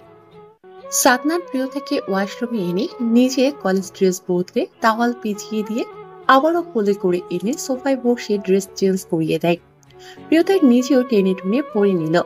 সাদনান হাসলো, হাতে থাকা ভেজা টাওয়ালটা নিয়ে ব্যালকনিতে যেতে যেতে বলল, একদম নড়াচড়া করবে না, আমি ফ্রেশ হয়ে আসছি, খাবার রুমে দিতে বলবো। ভাবা যায় এমপি মহোদয় বউয়ের সব কাজ নিজে হাতে করছেন। প্রিয়তা কেমন তাচ্ছিল্যের স্বরে বলে উঠল। সাদনান ওয়াশরুমে যাওয়ার জন্য মাত্রই নিজের হালকা গোলাপি রঙের টাওয়ালটা সোফা হতে হাতে নিয়েছিল। প্রিয়তার কথা শুনে প্রিয়তার সামনে দাঁড়ালো, নিজেও ভ্রুকুচকে জিজ্ঞেস করলো, কোথাও লেখা আছে এমপিরা কাজ করতে পারবে না? কি বলুন তো, অপ্রত্যাশিত ছিল তো তাই। সাদনান প্রিয়তার কথা শুনে হঠাৎ মনে হলো প্রিয়তা একজন 22-23 বছর এক প্রাপ্তবয়স্ক নারী। কিন্তু কথা হলো এত গভীর করে কেন তার সাথে কথা বলছে তার বউ? তোমার হয়েছেটা কি? কিছু না তো, আপনি যান, বরং আপনার আবার সময় অপচয় হচ্ছে। সাদনান জবাবে কিছু বলল না, ওয়াশরুমে যাওয়ার জন্য অগ্রসর হলো। 4টার দিকে আজ কিছু মানুষ আসবে, তার উপর একটা বিশেষ কাজও করতে হবে, সাথে দুপুরে আক্রমণকারী লোকেদের একটা কিছু করতে হবে। রাতে না হয় আজ বউয়ের সব অভিযোগ শুনবে। সে জানে বউ তার মনে মনে অভিমানের পাহাড় তৈরি করে রেখেছে। অবশ্য রাখারই কথা, কিন্তু তার নিজেরই কি দোষ? এত এত ঝামেলার সামনে বউকে সময় দিয়ে উঠতে পারছে না। নতুন এমপি হওয়ার সুবাদে সবটা সামলে নিতে একটু হেমশিম খেতে হচ্ছে। অবশ্য ততটা সমস্যা হতো না যদি না প্রাক্তন এমপি সব দায়িত্ব নিয়ম ঠিকঠাক পালন করত। সাদনান শাওয়ার নিয়ে একটা টাওয়াল পেঁচিয়ে বেরিয়ে এলো। রুমে এসে প্রিয়তার পাশে বসে প্রিয়তাকে নিজের এক উড়ুর উপর নিয়ে চুল মুছে দিতে দিতে বলে। প্রিয়তা বাধ্য মেয়ের মতো শুনল। চুল মোছা শেষে সাদনান প্রিয়তাকে আবার আগের স্থানে বসিয়ে দিয়ে গায়ে একটা টি শার্ট জড়িয়ে নিল। এরই মধ্যে একজন কাজের লোক আর সুফিয়া বেগম খাবার নিয়ে হাজির হলো। প্রিয়তার ব্যাপারটা নিয়ে সবাই অবগত, তাই নিজে যে যেতে পারবে না সেজন্য খাবার উপর রুমে পাঠিয়ে দিয়েছে সালিহা বেগম। সবাই অবশ্য খাবার শেষ করে নিয়েছে। তার উপর আয়নার নমাজ শেষের দিকে, তাই সালিহা বেগম সেখানেই আছে বলে জানালো সুফিয়া বেগম। খাবার রেখে প্রিয়তার হালচাল জিজ্ঞেস করে তিনি চলে গেল। সাদনান ততক্ষণে নিজের প্রয়োজনীয় সব কাজ শেষ করে প্রিয়তার পাশে বসে খাবারের থালা হাতে নিয়ে প্রিয়তাকে খাইয়ে দেয়, সাথে নিজেও খেয়ে নিল। প্রিয়তা এটা বেশ উপভোগ করল। অনেকদিন পর সাদনান প্রিয়তাকে নিজের হাতে খাবার খাইয়ে দিয়েছে। খাবার শেষে সাদনান এটো থালা সেন্টার টেবিলে রেখে নিজের হাত ধুয়ে আসে বেসিন হতে। প্রিয়তার মুখ মুছিয়ে দিয়ে একটা ব্যথার ওষুধ খাইয়ে দিল। প্রিয়তা বিনা বাক্যে খেয়ে নিল। সাদনান প্রিয়তাকে বিছানায় নিয়ে নিজের ল্যাপটপ নিয়ে বসে গেল প্রিয়তার পাশে। প্রিয়তা সাদনানের দিকে তাকিয়ে থাকতে থাকতে ঘুমিয়ে গেল। সাদনান সেদিকে তাকিয়ে মিনি কম্বলটা প্রিয়তার গায়ে দিয়ে দিল। ঠিক তখনই দরজায় কেউ কড়া নাড়ে। সাদনান জিজ্ঞেস করলে জানালো নিচে মানুষ এসেছে। সাদনান আসছে বলে প্রিয়তার কপালে একটা চুমু খেয়ে বেরিয়ে এলো রুম হতে। সাদনান বসে আছে ওয়াসিফ দেওয়ানির সামনে, সাথে আছে আরো কিছু বড় বড় নেতা। তারা মূলত কিছু নিয়ে সমালোচনা করছে। বেশ অনেকটা সময় সাদনান সবার কথোপকথন শুনে, কিন্তু সে খুব গভীর মনোযোগ দিয়ে কিছু ভেবে চলেছে। ভাবনা অতি প্রখর, যা ওয়াসিফ দেওয়ান পর্যবেক্ষণ করে। সিকিউরিটি আরো কড়াকড়ি করতে বলবো। ওয়াসিফ দেওয়ান বলল। ওনার সাথে এখানে থাকা সবাই সায় দিল, তবে সাদনান নাকচ করে দিল। থুতনিতে নিজের দুহাত ঠেকিয়ে জানালো, কি দরকার তার চেয়ে ঢের বেশি ভালো শেকড়টা উপড়ে ফেলা। সম্ভব হবে না। জাফর মির্জা বলল। সাদনান দাদার দিকে তাকালো, ফের দৃষ্টি ঘুরিয়ে ওয়াসিফ দেওয়ানের দিকে তাকিয়ে হালকা হেসে বলল, সময় বলে দিবে, বাসায় যান, রেস্ট করুন। এসএসসি পরীক্ষা শেষ। তিন্নির অ্যাডমিশন টেস্টের জন্য প্রস্তুতি নিচ্ছে এখন বই নিয়ে বসে আছে টেবিলের পাশে সোফায়। কবির খুব মনোযোগের সাথে কিছু করে যাচ্ছে। ল্যাপটপ স্ক্রিনের দিকে তাকিয়ে। হাতের আঙুলগুলো অনবরত কিবোর্ডে চালিয়ে যাচ্ছে। তিনি সেদিকটায় তাকিয়ে থাকে অনেকক্ষণ যাবৎ, তবে বেশিক্ষণ তাকিয়ে থাকতে পারে না। খাবার খেয়ে এসেছে, এই একটু আগেই শরীরটা কেমন করছে, গা গোলাচ্ছে, মনে হচ্ছে পেটের ভেতর নাড়ি ভুড়ি সব বেরিয়ে আসবে। তিনি হাতে থাকা কলমটা টেবিলে রেখে মুখে হাত চেপে ধরে এক দৌড়ে ওয়াশরুমে চলে গেল। কবিরের চোখে সেটা ধরা পড়ল। ল্যাপটপ রেখে তৎক্ষণাৎ উঠে নিজেও পেছনে পেছনে ওয়াশরুমে আসে। ততক্ষণে তিনি গড়গড় আওয়াজ তুলে পেটের হাত চেপে ধরে বেসিনের উপর ঝুঁকে বমি করছে। কবির এগিয়ে এলো, চুলগুলো সামনে থেকে পেছনে এনে কোন রকম বেঁধে দিয়ে মুখে পানি দিতে সাহায্য করলো। বেচারা বেশ ঘাবড়ে গিয়েছে, চোখ মুখে কেমন আতঙ্কের ছাপ স্পষ্ট। তিনি চোখে মুখে পানির ছাপটা দিয়ে দুর্বল শরীরটা আর ধরে রাখতে পারে না। কবিরের বুকের উপর আলগোছে মাথাটা এড়িয়ে দেয়। কবির কি বুঝতে পারলো কে জানে, হঠাৎ করে কোলে তুলে নিল। তিনি গলা জড়িয়ে ধরে ক্লান্ত ভরা কণ্ঠে জানালো, যেতে পারতাম, দরকার ছিল না। সেটা তো দেখতে পাচ্ছি, ঠিক মতো খাও। কবির কথাটা কি মনে করে বলতে গিয়েও আর সবটা সম্পূর্ণ করে না। তিন্নিকে বিছানায় বসিয়ে নিজেও পাশে বসে কৌতূহল নিয়ে জানতে চাইল, সব ঠিকঠাক ছিল তো এই মাসে? তিন্নি হাসলো খুব সাবধানে সহিতে, মাথাটা কবিরের কাঁধে রেখে এক বাহু জড়িয়ে ধরে বলে উঠল, যদি বলি না? মজা করছো তুমি? আপনার তাই মনে হচ্ছে? তিনি মাথা তুলে কবিরের মুখপানে তাকালো। কবির খুশি কিনা বুঝে উঠতে পারে না। কবির ফিরে বসলো, নিজের ডানিবীয় হাত জোড়া তিন্নির গোলগাল মুখখানা নিজের সেই হাতের আঁচলে নিয়ে কাপা কাপা কণ্ঠে শুধালো, তুমি শিওর আমি বাবা হব? রাত তখন 3টা। রাহাত পাশে ঘুমোচ্ছে আয়নার, সেদিকে একবার দেখে নিল। পেটটা হালকা ব্যথা করছে। নিজের পেটের উপর হতে রাহাতের ডান হাতটা সরিয়ে অনেক কষ্টে উঠে বসলো। সাইড টেবিল হতে গ্লাস ভর্তি পানিটা নিয়ে একটু পানি খেলো। যদি পারতো তবে হয়তো পুরোটা খেয়ে নিত, কিন্তু সম্ভব না। কনসেপ্ট করেছে পর থেকে পানিটা আয়না একদম খেতে পারে না। পানিটা সব খাবারই কেমন অনীহা বোধ করে, যদিও এটা প্রায়ই হয়ে থাকে প্রেগনেন্সির সময়, তবে কষ্ট করে হলেও খেতে হয়। আয়নার ক্ষেত্রেও তাই হচ্ছে, জোর করে খেতে হয়, কিন্তু পানিটা একদম খেতে পারে না। আয়না পেটে হাত চেপে বসে আছে। যদি পানি সবটা খেতে পারতো তবে হয়তো ব্যথাটা কম হতো, কিন্তু এখনো তো আরো বেড়েছে। আয়না বুঝতে পারছে না কি করবে। রাহাতকে ডাকবে, দ্বিধা করতে করতে শেষমেশ না পেরে ব্যথাতুর শব্দ করে ওঠে। রাহাতকে ডাকবে, তার আগেই আয়নার শব্দে রাহাত তন্দ্রা ছুটে যায়। আয়নাকে বসে থাকতে দেখে তড়িঘড়ি করে নিজেও উঠে বসলো, চুলগুলো বেঁধে দিল পাশ থেকে ক্লিপ দিয়ে। আয়না সারা শরীর ঘেমে নিয়ে একাকার অবস্থা। রাহাত কিছু বলার মতো খুঁজে পাচ্ছে না। আয়নাও কেমন হাঁসফাঁস করছে। রাহাত যেন কিছু বুঝতে পারলো, কিছু জিজ্ঞেস না করে আয়নাকে কোলে তুলে নিল। দরজা শুধু ভিড়ানো ছিল বিধায় বেশি কষ্ট করতে হলো না। রুম থেকে বাহিরে বের হতে হতে কাপা কাপা কণ্ঠে বলল, পরপরই নিজের বলিষ্ঠ কণ্ঠে সবাইকে ডাকতে লাগলো। উপর থেকে নিচে নামতে নামতে ওরা নিজের ঘরে সবাই লিভিং রুমে হাজির হলো। মুহূর্তের মাঝে অন্ধকার বাড়িটা আলোকিত হয়ে গেল। ঘটনা বুঝতে কারোরই তেমন কোনো অসুবিধা হয় না, যেহেতু বিষয়টা নিয়ে আগে থেকে সবাই অবগত ছিল যে কোনো সময় যা হতে পারে। তাই তো বাড়ির কোনো পুরুষ লোক আজ মাস ধরে রাতে বাহিরে থাকে না।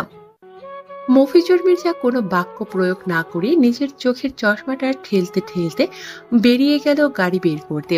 সালেহা বেগম শাশুড়ির কাছে এগিয়ে এলো, নমনীয় কণ্ঠে অনুমতির আবেদন করলো, আম্মা আমি যাব। যাও। সালেহা বেগম মনে মনে অবাক হলো, তবে শাশুড়ির থেকে সম্মতি পেয়ে আর কথা বাড়ায় না। তৎক্ষণাৎ স্বামীর পেছনে পেছনে বেরিয়ে গেল। সাদনান প্রিয়তা সারা একপাশে দাঁড়িয়ে রয়। এটা তাদের কাছে অবাক করা বিষয়, তাই সবাই একটু শকড। তবে সাদনান নির্বিকার। সে যেত, তবে সে যাওয়া মানেই বিপদ নিজে হাতে ডেকে আনা। তাছাড়া তার কালে একটা বিশেষ কাজও আছে, কত শত দায়িত্ব। প্রিয়তা অবশ্য আয়নাকে ওই অবস্থায় রেখে কেঁদে দিয়েছে, কিন্তু শব্দহীন।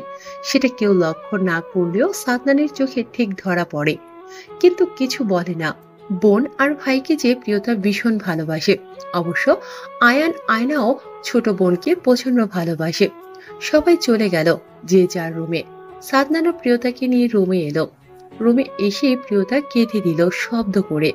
সাদনান কিছু বলল না, আগলে নিল নিজের বাহু ডোরে। আপুর কিছু হবে না তো? তুমি পজিটিভ কেন ভাবছো না? আসে না, আম্মু তো আমাকে রেখে চলে গিয়েছে। মায়ের তো সমস্যা ছিল বড়, কিছু হবে না, দোয়া করো। প্রিয়তা চুপ করে যায়। সাদনান নিজেও চোখ বন্ধ করে আরো 1.5 ঘন্টার মতো বাকি ফজরের আজান দিতে ঘুমানোর চেষ্টা চালায়। হসপিটাল পৌঁছতে 8 ঘন্টা সময় লেগেছে। রাত শেষের দিকে হওয়াতে প্রায় সবাই ঘুমিয়েছিল। শুধু কিছু সংখ্যক মানুষ আছে, তবে তারাও কেউ রোগী, কেউ বা বাচ্চা কাচ্চা নিয়ে হাঁটাহাঁটি করছে। ডক্টর নার্স চোখে পড়ছে না রাহাতের। মফিজুর মির্জা, আজম মির্জা দৌড়ে ভেতরে গেল। রাহাতও ব্যথায় ছটফট করতে থাকা আয়নাকে নিয়ে এগিয়ে এলো, তবে বেশি দূর যেতে হয়নি। 2 বাপ চাচা সহ ডাক্তার সমেত ফিরে এলো, আর সবাইকে আক্ষেপরত ফেলে দিয়ে আয়নাকে নিয়ে চলে গেল ওটিতে। সালেহা বেগম ছেলেকে অবয়ব দিচ্ছে, এটা সেটা বলছে। আজান দিলে পুরুষ সবাই নামাজ পড়তে চলে গেল। শুধু সালেহা বেগম বসে রইল। কি করবে, হঠাৎ কার কাছে যাবে বুঝতে পারছে না। তাই বসে বসেই আল্লাহর কাছে ছেলে, বউ আর তার অনাগত সন্তানের জন্য দোয়া করতে লাগলো। রাহাতরা সবাই যাওয়ার 6 কি 7 মিনিটের মাথায় একজন নার্স সাদা একটা তাওয়াল পেঁচিয়ে একটা বাচ্চা কোলে ওঠে হতে বেরিয়ে এলো। মুখে তার কি সুন্দর চমৎকার হাসি। সালেহা বেগম বসা ছেড়ে উঠে দাঁড়ালো, চট করে এগিয়ে এলো। নার্সটা হাসি বজায় রেখে সালেহা বেগমের কোলে বাচ্চাটাকে দিল। নার্সটা হেসে বলল। নার্সের কথায় সালেহা বেগম নিজেও হাসলো। নার্সটা আবারও চলে গেল। নার্সটা বাচ্চা সম্পর্কে কিছু বলতে না গিয়ে দেখে সালেহা বেগম অবাক হলো। অবশ্য পরে তা বুঝে গেল, কেননা তারা যে কি বাচ্চা হবে জানে না, সেটা তো আর নার্স জানে না। সালেহা বেগম বাচ্চাটা নিয়ে বসে রইল। তার ঠিক 1 মিনিটের মাথায় সবার আগমন হলো। রাহাত সবার পেছনে ছিল। জাফর মির্জা আর মফিজুর মির্জা আগে এসে দেখে নিল। সবার শেষ রাহাতের কোলে তুলে দিল সালেহা বেগম। রাহাত টলমল পায়ে এগিয়ে এসে কাপা কাপা হাতে কোলে নিয়ে কপালে একটা চুম্বন করলো নিজের অস্তিত্ব। ঠিক তখনই একজন ডাক্তার এলো, জানালো আয়নাকে কেবিনে দেওয়া হয়েছে আর রোগীর খেয়াল রাখতে বলে চলে গেল ওনারা। সাথে অবশ্য মফিজুর মির্জা গেল কথা বলতে। রাহাত কেবিনে এসে দেখলো আয়না ঘুমিয়ে আছে। রাহাত কোনো শব্দ না করে আলগোছে এগিয়ে গিয়ে বাবুটাকে আয়নার এক বাহুর উপর শুইয়ে দিল। আয়নার হুঁশ নেই, হয়তো ঘুমের ওষুধ দেওয়া হয়েছে। রাহাত চট করে সাথে থাকা বাবার ফোনটায় কয়েকটা ছবি তুলে নিজের হোয়াটসঅ্যাপে পাঠিয়ে আবার ডিলিট ফর্মি করে দেয়। অতঃপর বউ আর বাচ্চাকে পাহারা দিতে লাগলো। সময় কত দ্রুত চলে যায়, তাই না? শুধু থেকে যায় স্মৃতি হিসেবে কিছু মুহূর্ত। তেমনি দেখতে দেখতে কেটে গিয়েছে 1 বছর। সারা প্রিয়তার এসএসসি পরীক্ষায় চলছে। আয়না রাহাতের মেয়ের 1 বছর হলো আজ। হ্যাঁ, সেদিন রাহাত আর আয়নার কোলে আলো করে ইনিয়া এসেছিল। তিন্নির আর কবিরের এক ছেলে হয়েছে, 3 মাস চলে। বাচ্চার নাম তুরাক খান। মাইশা সেও কনসিভ করেছে, 3 মাস চলে। তবে বহু চেষ্টার পর আজ 1.5 বছর পর মুখ তুলে চেয়েছে আল্লাহ মাইশা আর আয়ানের দিকে। ওয়াজিদ রিধিকে নিয়ে আবারও সেই সুদূর ইতালিতে পাড়ি জমিয়েছে। তবে শোনা যাচ্ছে আর বছর 2-1 পর তারা বাংলাদেশে এসে যাবে। একেবারে তাদের কোনো বাচ্চা হয়নি এখনো। সারা আর রাহানের বিয়ের ডেট পড়েছে আর 9 দিন পর। আর আজ মির্জাবাড়ি বেশ জমজমাট পরিবেশ। তার কারণ আজ মির্জাবাড়ির একমাত্র কন্যা ইনিয়ার বার্থডে আজ। 1 বছর পা রাখলো ছোট্ট ইনিয়া, যে কিনা তার ছোট মা প্রিয়তার সঙ্গে সঙ্গে থাকে সারাক্ষণ। জানিয়ে সাদনানের অভিযোগের শেষ নেই। তার কারণ ইনিয়া হওয়ার পর থেকে প্রিয়তা তার ধারে কাছেও বেশি ঘেঁষে না, সব সময় ওকে নিয়ে পড়ে থাকে। তাই তো সাদনান ভেবে নিয়েছে আজ রাতে একটা কিছু করবেই। বেশ অনেকটা সময় সাদনান গাড়িতে বসে আছে। গাড়িতে এসি চলছে, কিন্তু সাদনান তাও ঘামছে। রাহান সেদিকে এক পলক তাকিয়ে গাড়ির ড্রাইভারকে এসির পাওয়ারটা একটু বাড়িয়ে দিতে বলে। ড্রাইভার কথা মতো কাজ করে। তারপর ধীর স্বরে সাদনানকে জানালো, শোনো, বাবা বলছে এই মাস থেকে অফিস যেতে। যা, তবে আমি ঠিকঠাক সঙ্গ পেলে হলো। সাদনান কণ্ঠ খুব শান্ত রেখে বলল। রাহান দীর্ঘশ্বাস ছাড়ে। এই কথা উঠলে সাদনান সবসময় এমন খাপ ছাড়া জবাব। রাহান আমতা আমতা করে বলল, নিজের একটা পরিচয় দরকার। বউ পালার চেয়ে ঢের বেশি টাকা ইনকাম করিস, এমপির ডান হাত ভুলে যাচ্ছিস। সাদনান শাওয়ার নিয়ে মাত্রই বেরিয়ে এলো। পরনে ছাই রঙের একটা ট্রাউজার, বলিষ্ঠ পেটানো উমদাম শরীরে, বুকের ঘন লোমগুলো পানি চিকচিক করছে। গলায় একটা তাওয়াল জড়ানো, যার এক পাশ দিয়ে মাথার চুলগুলো মুছে নিচ্ছে। শাওয়ার নেওয়ার ফলে চেয়ার আলাদা একটা স্নিগ্ধ লাগছে, কিন্তু সেই স্নিগ্ধতা চাপা পড়ে মুখে বিরক্তি প্রকাশ পাচ্ছে বেশি। সাদনান তাওয়াল সোফায় সরে ফেলে। চুল তার আগে বউ মুছে দিত সব সময়, কিন্তু আজ অনেকদিন হয় বউ এই কাজ হতে বিরতি নিয়েছে। কিন্তু সাদনান বিরতি আজ শেষ করবে, আগের মতো আবার কন্টিনিউ করবে। সব ঠিকঠাক করতে হবে। সাদনান এগিয়ে গেল, দরজায় দাঁড়িয়ে নিজের বলিষ্ঠ কণ্ঠে মাকে জোরে জোরে ডাকতে লাগলো। সাদনান জানে মা তার সমস্যা বুঝতে পারবে। সাদনানের মা নিজ থেকে গলা ছেড়ে ছেলেকে উত্তর করলো, আসছে বলে। সাদনান ফিরে গিয়ে সোফায় বসে থাকে। উদম শরীর নিয়ে চুল থেকে তখনও পানি ঝরছে। সাদনানের ভাবনা সত্যি হলো, মা প্রিয়তাকেই পাঠিয়েছে। প্রিয়তা ওনার এক মাথায় হাত মুছতে মুছতে ঘরে প্রবেশ করে মাথা হতে ঘোমটা ফেলে দেয়। সোজা বিছানার উপর ওড়না রেখে সাদনানের দিকে এগিয়ে যায়। সাদনান পুরোটা সময় বইয়ের দিকে তাকিয়ে রয়। প্রিয়তা সোফা থেকে তাওয়াল তুলে চুল মুছে দিতে দিতে জিজ্ঞেস করলো, খাবার রুমে দিব? তুমি তো খাওনি, তাছাড়া নিচে অনেক মানুষ, এখন রুমে নিয়ে এসো। আচ্ছা ঠিক আছে। সাদনানের কথার বিপরীতে প্রিয়তা সম্মতি দিয়ে বলল। অতঃপর নিজের হাত দিয়ে সাদনানের চুল মুছে তাওয়াল দিয়ে ব্যালকনিতে চলে গেল। ফিরে এসে ওয়াশরুমে গিয়ে হালকা ফ্রেশ হয়ে নিল। যদিও ঘন্টা সময়ের মতো হবে। শাওয়ার নিয়েছে, তবে রান্নাঘরে ছিল বিধায় শরীরে কেমন ভার লাগছে। প্রিয়তা রুমে খাবার নিয়ে এলো, তারপর দুজন মিলে খেয়ে নিল। খাবার শেষে এটো থালা বাসন নিয়ে প্রিয়তার নিচে চলে গেল। আর এদিকে সাদনান নিজে রেডি হয়ে নিল। তখন 5টার আশেপাশে বাজে সময়। মেহমান সব নিশ্চয়ই আসতে চলেছে। আজ প্রায় অনেক মানুষকে ইনভিটেশন করেছে, তার কারণ ও অবশ্য আছে। বউ তার ধারে কাছে বেশি ঘেঁষে না। সে বুঝতে পারে রাগের কারণ, তবে কিছু করতে পারেনি, মূলত সময় করতে পারেনি। সাদনান রেডি হয়ে গায়ে পারফিউম দিয়ে নিজের গম্ভীর মুখ নিয়ে বেরিয়ে এলো রুম হতে। আপনারা কেউ কেউ হয়তো জানেন আমি বিয়ে করেছি, তবে সেটা ঘরোয়াভাবে, তাই কাউকে বলার বা নিমন্ত্রণ করার মতো সময় করে উঠতে পারিনি। আগামী সপ্তাহে আমার বোনের বিয়ে, আর সেই দিন সবার উপস্থিতি কামনা করছি। তখন না হয় আমার স্ত্রীকে দেখে নেবেন। সাদনানের কথা শেষে সবাই করতালি দিল। সাদনান কথা শেষে আবারও ফিরে এলো স্টেজ থেকে। একটু আগে কেক কাটার পর্ব শেষ হয়েছে। এখন সবাই যে যার মতো এনজয় করছে। প্রিয়তা সালেহা বেগমের পিছনে দাঁড়িয়ে আছে। পরনে মিষ্টি কালারের একটা জামদানি শাড়ি জড়ানো। দেখতে ঠিক শাড়িটার কালারের মতোই মিষ্টি লাগছে। পাশে সারা ফোনে কিছু করছে। আয়ান মাইশাকে আগলে একটা টেবিলে বসে আছে। মেয়েটা একটু পর পর বমি করছে, কিছু মুখে তুলতে পারছে না। আর একটু আগে বমি করার ফলে হয়তো ক্লান্ত। রাহাত আয়না ইনিয়াকে নিয়ে সবার সাথে পরিচয় হচ্ছে। আর ওদিকটায় ওই তো কবির তার ছেলেকে কোলে নিয়ে হাঁটাহাঁটি করছে। পাশের টেবিলে বসে তিনি খাবার খাচ্ছে। এখানে প্রতিটা মানুষ তার ভালোবাসার মানুষটাকে সময় দিচ্ছে, আগলে রাখছে। প্রিয়তা সবকিছু পর্যবেক্ষণ করলো। ভীষণ ভালো লাগলো, তবে মনের কোথাও বড্ড কষ্ট হচ্ছে। একটা চাপা দীর্ঘশ্বাস ছাড়ে। ছোট নাতবো, সারাকে নিয়ে ভিতরে চলে যাও। প্রিয়তার মনটা আরো দ্বিগুণ খারাপ হলো আম্বিয়া মির্জার কথায়। সারা বিরক্ত হলো, তবে মুখে প্রকাশ করলো না। মুখ ভেঙচি কেটে প্রিয়তাকে টেনে নিয়ে চলে গেল। সাদনান সবটা লক্ষ্য করলো। দাদি তার এই কাজটা একদম ঠিক করেছে মনে ধরলো সাদনানের। তার অবশ্য কারণও রয়েছে। স্টেজে বসে 3-4টা ছেলে সারা প্রিয়তার দিকে কেমন করে তাকিয়ে আছে। ছেলেগুলো ভদ্র পরিবারের, আর এদের বাবারা এখানে আছে, তাই ওদের কোনো ব্যবস্থা তো করতে পারবে না, তার উপর অতিথি। আমাকে মায়ের কাছে রেখে আসুন। সাদনান রোমে আসা মাত্রই প্রিয়তা কথাটা বলে উঠল। সাদনান মোটেও অবাক হয় না, আর না কোনো প্রতিক্রিয়া ব্যক্ত করলো, বরং খুব স্বাভাবিকভাবে এগিয়ে গিয়ে ড্রেসিং টেবিলের সামনে দাঁড়িয়ে মিররের প্রিয়তার প্রতিবিম্বর দিকে তাকালো, শান্ত কণ্ঠে জানালো, দ্বিতীয়বার মুখে এনো না, ঠ্যাং ভেঙে ঘরে বসিয়ে রাখবো, অতপর নিজের হাতে সব করিয়ে দেব। প্রিয়তা সাদনানের কথা শুনে স্তব্ধ হয়ে গেল। কিছু বলে আর কথা বাড়াতে চাইল না।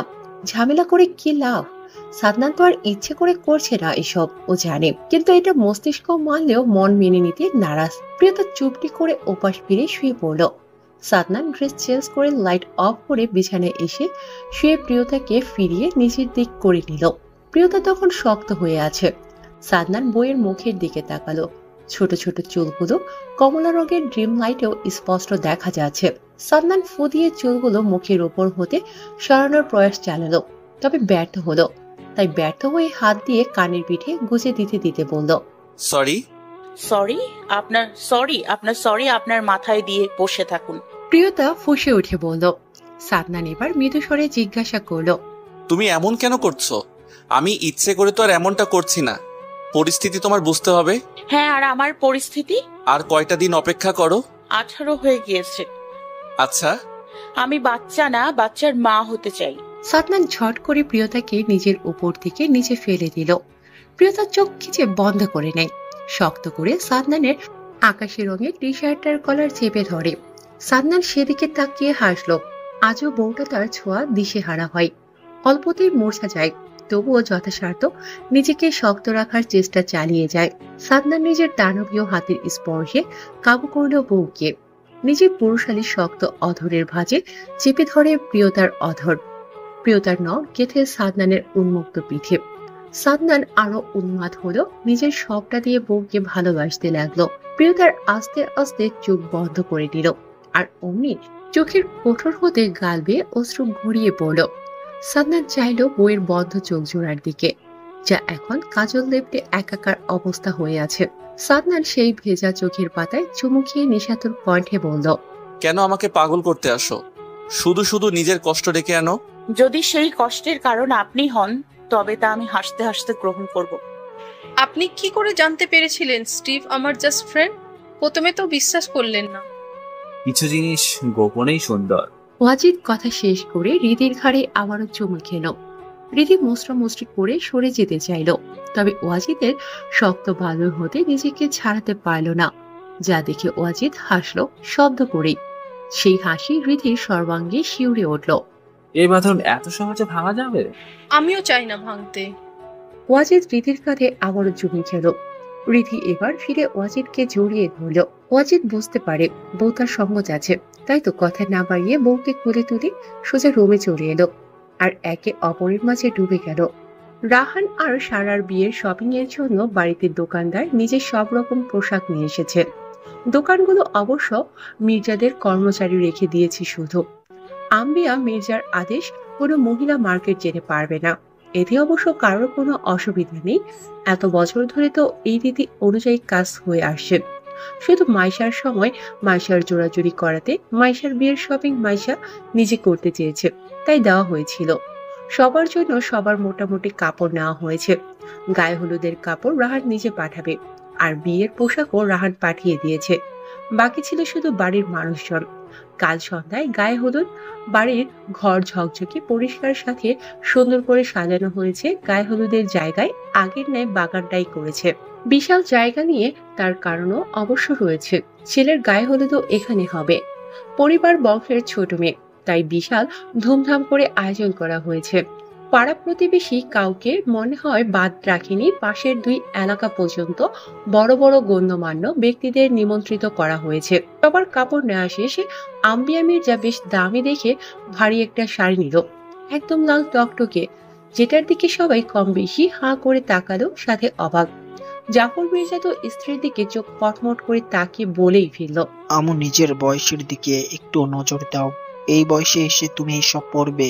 আম্বিয়া মির্জা কোনো প্রতিক্রিয়া করলো না, আর না কারো দিকে তাকালো। সোজা সবার পেছন চুপটি করে দাঁড়ানো প্রিয়তার দিকে তাকিয়ে ইশারায় কাছে ডাকলো। প্রিয়তা ভয় পেল। ফাঁকা একটা ঢোক গিলে আশেপাশে সবার দিকে দৃষ্টি বোলালো। সাদনানের দিকেও তাকালো, তবে সাদনান ফোনের দিকে তাকিয়ে আছে। প্রিয়তা বোনের দিকে তাকাতেই আয়না যেতে ইশারা করে। প্রিয়তা হাতে থাকা চা পাতা কালার স্লিভলেস এক শাড়িটা শক্ত করে চেপে ধরে এগিয়ে এলো। আম্বিয়া মির্জা উঠে দাঁড়িয়ে নিজের হাতের শাড়িটা প্রিয়তার গায়ের উপর মেরে ধরতে সবার বোধগম্য হলো এটা প্রিয়তার জন্য নিয়েছে। প্রিয়তা নিজেও অবাক হলো। আম্বিয়া মির্জা সবাইকে আরো এক দফা চমকে দিয়ে প্রিয়তাকে হুকুমের সরে বলল, তুমি নিশ্চয় জানো স্যারের বিয়ের দিন তোমাদের একটা ছোটখাটো অনুষ্ঠান করা হবে। বিয়ের পরপরই এটা পরে রেডি হয়ে নিবে, আর বিয়েতে ওই চা পাতা কালার শাড়িটা পরবে। প্রিয়তার চোখে পানি চলে এলো, তবে সেটা চোখের কোঠরি হতে বেরিয়ে আসার আগেই আম্বিয়া মির্জা নিজের হাতের তালুর সাহায্যে মুছে নিয়ে কঠিন স্বরে বলল, আমার সামনে একদম ন্যাকামো করবে না। আর হ্যাঁ, 2 বোন রাতে আমার ঘরে আসবে। প্রিয়তা তৎক্ষণাৎ চোখ মুছে নিল, আর সবার মুখে হাসি। আম্বিয়া মির্জা বরাবরই ভালো মানুষ, শুধু একটু রাগী। মানুষটার সাথে বেশ পুরোনো দিনের নিয়ম কানুন মানে, এটাই যা নয়তো ভীষণ ভালো মানুষ। প্রিয়তা আগে থেকে জানতো অবশ্য। এটা শুধু প্রিয়তা না, মির্জা বাড়ির প্রতিটা সদস্য জানে। তাই তো সাদনান দাদিকে কখনো কোনো বিষয়ে কিছু বলতো না, আর না প্রিয়তা সাদনানের কাছে কিছু জানাতো। আচ্ছা দাদি, প্রিয়তা জানালো। আয়নাও সম্মতি দিল। অতঃপর আবারও সবাই কাপড় দেখায় মনোযোগী হলো। রাহাত আয়নার পাশেই দাঁড়িয়েছিল। সবাই যখন কাপড় দেখতে ব্যস্ত, রাহাত তখন আয়নার একটা হাত মুঠি পুড়ে নিয়ে ফিসফিস করে বলল,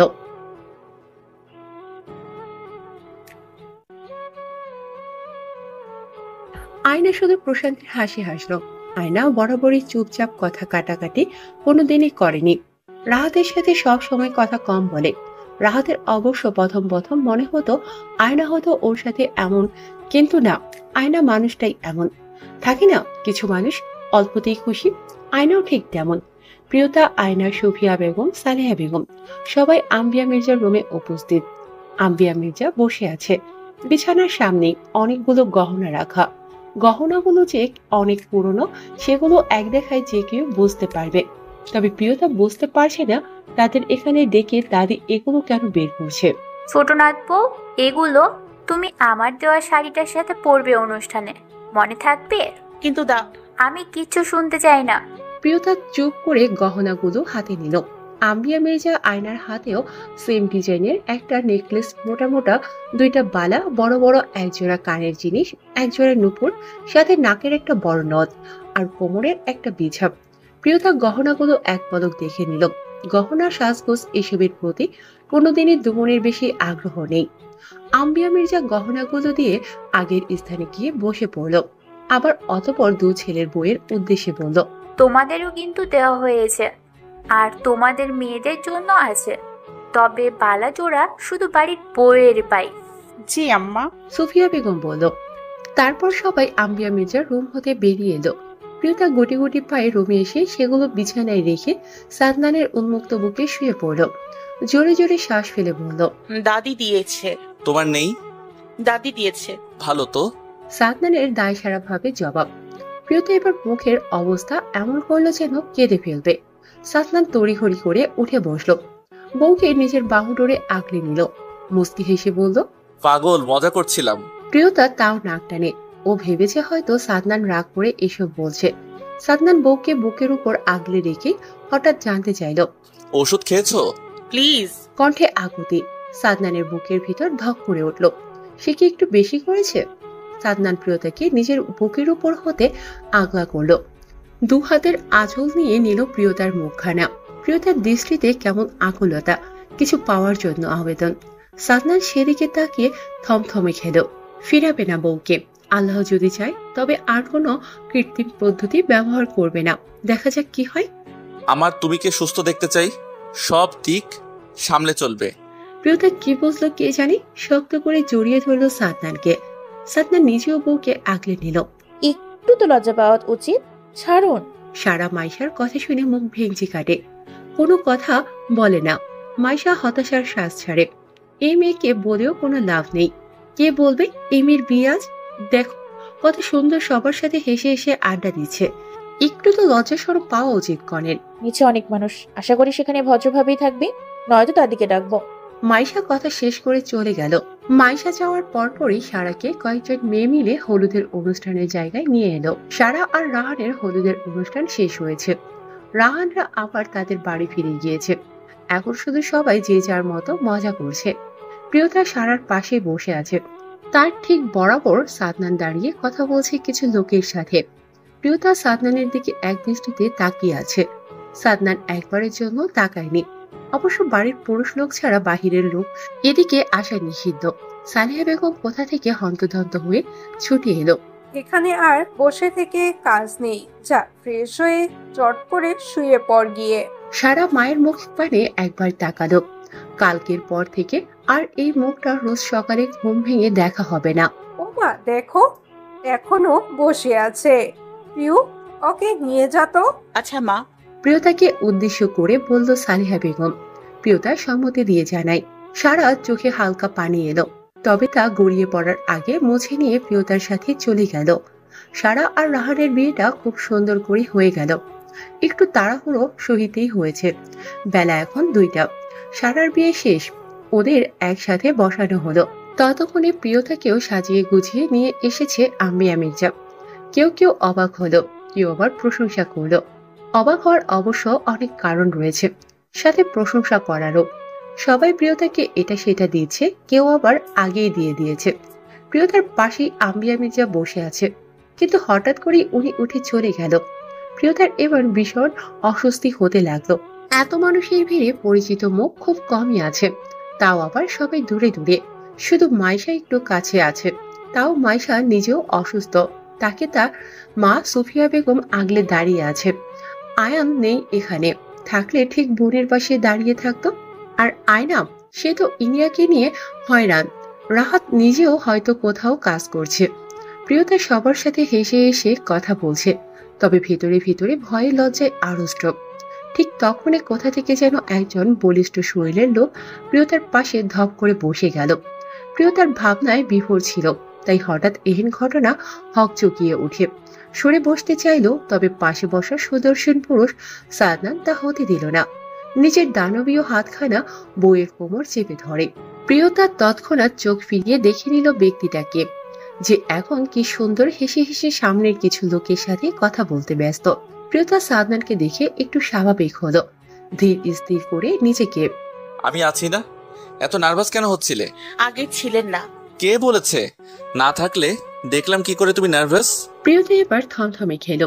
সত্যি তো, তবে পরক্ষণে কিছু মনে হতে জিজ্ঞেস করলো, তাহলে তখন আসলেন না কেন? ছিলাম, তুমি দেখোনি। প্রিয়তা আর কথা বাড়ায় না, চুপটি করে থাকে সাদনান নিজেও। বিকেল 5:30টার দিকে সারাকে বিদায় দেবে সবাই তোড়জোড় করছে।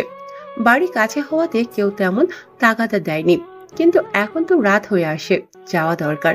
কিন্তু সারা, সে তো কতক্ষণ বড় ভাই, কতক্ষণ ছোট ভাই, তো কতক্ষণ মা, একে একে সবাইকে জড়িয়ে ধরে কান্নাকাটি করেই যাচ্ছে।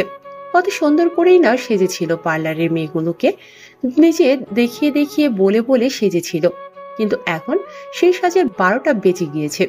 বেশ অনেকটা সময় পর রাহানের বাবা আজম মির্জাকে ইশারায় কিছু বোঝাতেই তিনি এগিয়ে এসে মেয়েকে আগলে নিয়ে রাহানের হাতে মেয়েকে তুলে দিল। রাহান হাতটা শক্ত করে ধরে সেভাবে গিয়েই গাড়িতে বসে। সাদনান সেদিকে তাকিয়ে যায়। রাহান কঠিন স্বরে কিছু বলে যা সারার কানে যায়, কিন্তু ততটা গুরুত্ব দেয় না।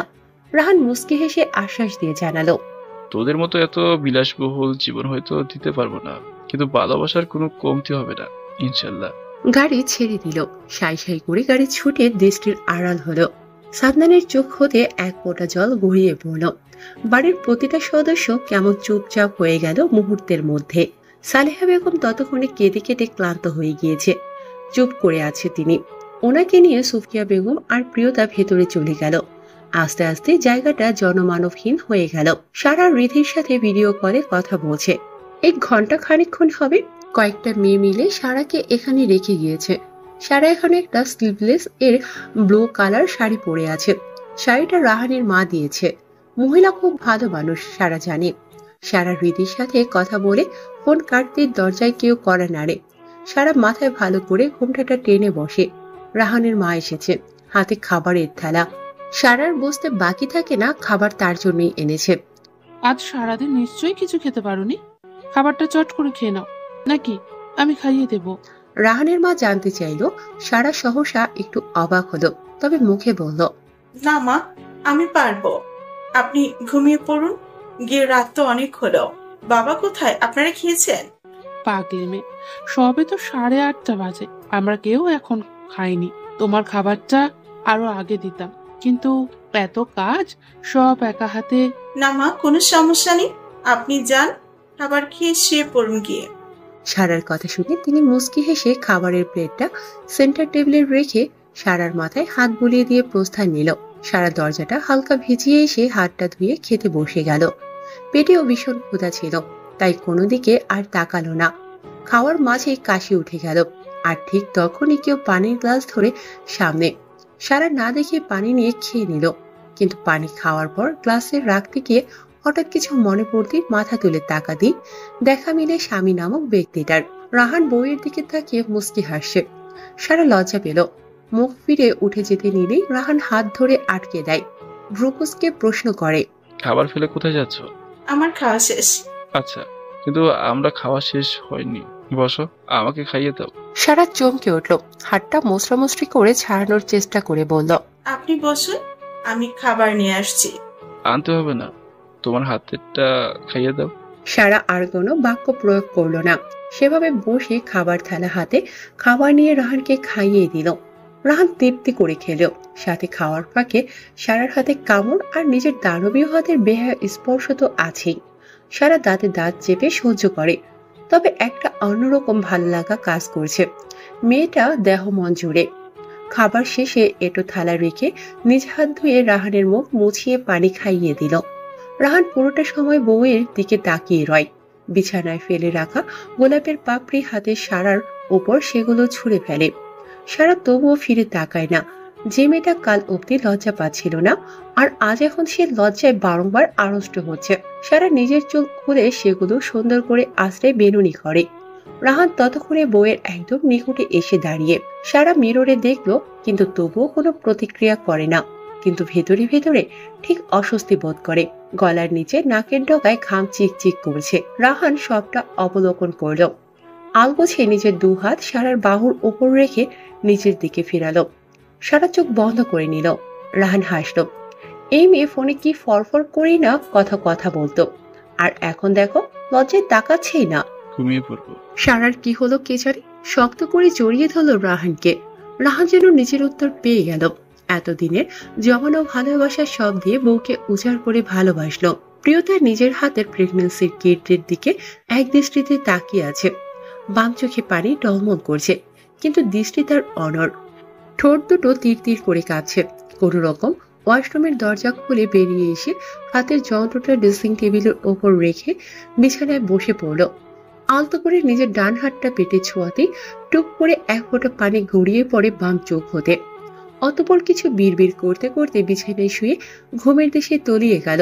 রাত তখন প্রায় 10:30টার মতো বাজে। সাদনান মাত্র রুমে এলো। হাতের ঘড়ি খুলে ড্রেসিং টেবিলের ওপর রাখে। গায়ে ঘামে ভেজা জবজবে সফেদা রঙের পাঞ্জাবি গা হতে একটা টানে খুলে সোফায় রাখে। দৃষ্টি তার বউয়ের দিকে, যে এখন দু হাতের কোণে ভাঁজ করে ঘুমিয়ে আছে। সাদনান সেদিকে কতক্ষণ তাকিয়ে থেকে ব্যালকনি হতে তাওয়াল নিয়ে ওয়াশরুমে চলে গেল। ফ্রেশ হয়ে প্রায় আধা ঘন্টা পর বেরিয়ে এলো। গায়ে একটা হালকা গোলাপি রঙের তাওয়াল পেঁচিয়ে বাম হাত কোমরে রেখে ডান হাত দিয়ে মাথার চুলগুলো ঝেড়ে নিচ্ছে। সাদনান এগিয়ে গিয়ে ড্রেসিং টেবিলের সামনে দাঁড়াতেই চোখে পড়ল ঘন্টা খানিক আগে রাখা প্রিয়তার সেই যন্ত্রটা, যেটা স্পষ্ট লাল দুইটা দাগ ঝলঝল করছে। সাদনান কাঁপা কাঁপা হাতে সেটা নিজের হাতে নিল। চোখ দুইটা লাল হয়ে গিয়েছে ইতিমধ্যে। সাদনান নিঃশব্দে সেটা আগের স্থানে রেখে দিল। ড্রেস চেঞ্জ করে বউয়ের পাশে শুয়ে বউকে শক্ত করে জড়িয়ে ধরল। প্রিয়তা হালকা কেঁপে উঠল, তবে তন্দ্রা ছুটে না। নড়ে চড়ে আবারও ঘুমিয়ে গেল। সাদনান আবারও বউয়ের কপালে চুমু খেল, আর অমনি প্রিয়তা ধপ করে চোখ খুলে ফেলে। সাদনানকে নিজের পাশে রেখে ছাড়িয়ে উঠে বসল। সাদনান নিজেও উঠে বসে। সে অপলক বউয়ের ছোট গোলগাল মুখখানার দিকে তাকিয়ে রইল, যে চোখ দুইটায় তার জন্য অভিমান স্পষ্ট। এই অভিমান সে কবে শেষ করতে পারবে, কবে ভাঙতে পারবে এই অভিমানের পাহাড়? তাড়াতাড়ি ফিরলেন? কাজ শেষ। প্রিয়তা মুখটা আরো ছোট হয়ে এলো। কাজ শেষ হয়েছে তাই তাড়াতাড়ি ফিরে এসেছে। লোকটা কেন অন্য কিছু বললো না? চাইলেই তো অন্য কিছু বলতে পারত। প্রিয়তা বেশি কিছু আর ভাবলো না। নুয়ে রাখা মাথাটা উঁচু করে জানতে চাইল, খাবার? খেয়ে এসেছি। সাদনানের ছোট্ট জবাব। প্রিয়তা নিজেও ছোট্ট করে বলল, ও। অতঃপর ড্রেসিং টেবিলের উপর দৃষ্টি যেতেই দেখলো যন্ত্রটা যেভাবে পড়ে আছে, যেভাবে সে রেখে এসেছিল, যা দেখে মনটা দ্বিগুণ খারাপ হলো। লোকটা এত অমনোযোগী। পাশ ফিরে শুয়ে পড়তে চাইল, কিন্তু সাদনান তা হতে দিল না। নিজের শক্ত হাতের সাহায্যে টেনে নিয়ে আসে নিজের বক্ষে, শক্ত করে চেপে ধরে প্রিয়তা ছুটতে চাইল না, কোনো রকম শব্দও করল না, পড়ে রইল সেভাবে। সাদনান বউয়ের এলোমেলো চুলের ফাঁকে চুমু খেলো, মৃদু স্বরে জানতে চাইল, চুল বিনুনি করনি কেন? ইচ্ছে করেনি। সাদনান হাসলো, তবে শব্দহীন হাসি। বউয়ের অভিমান এবার বেশ জোরালো, কিভাবে ভাঙাবে এভাবে একটু চিন্তিত হলো। থমকে মুখ করে বউকে নিজের থেকে ছাড়িয়ে দিল। এগিয়ে এসে চিরুনি নিয়ে প্রিয়তাকে পাশ ফিরিয়ে বসিয়ে চুল আঁচড়াতে লাগলো। প্রিয়তা চুপ করে রইল। সাদনানের একটু কষ্ট হলো লম্বা চুলগুলো বিছানায় বসে আঁচড়াতে, তবে শেষমেশ সফল হলো। লম্বা একটা বেলুনি করে দিল।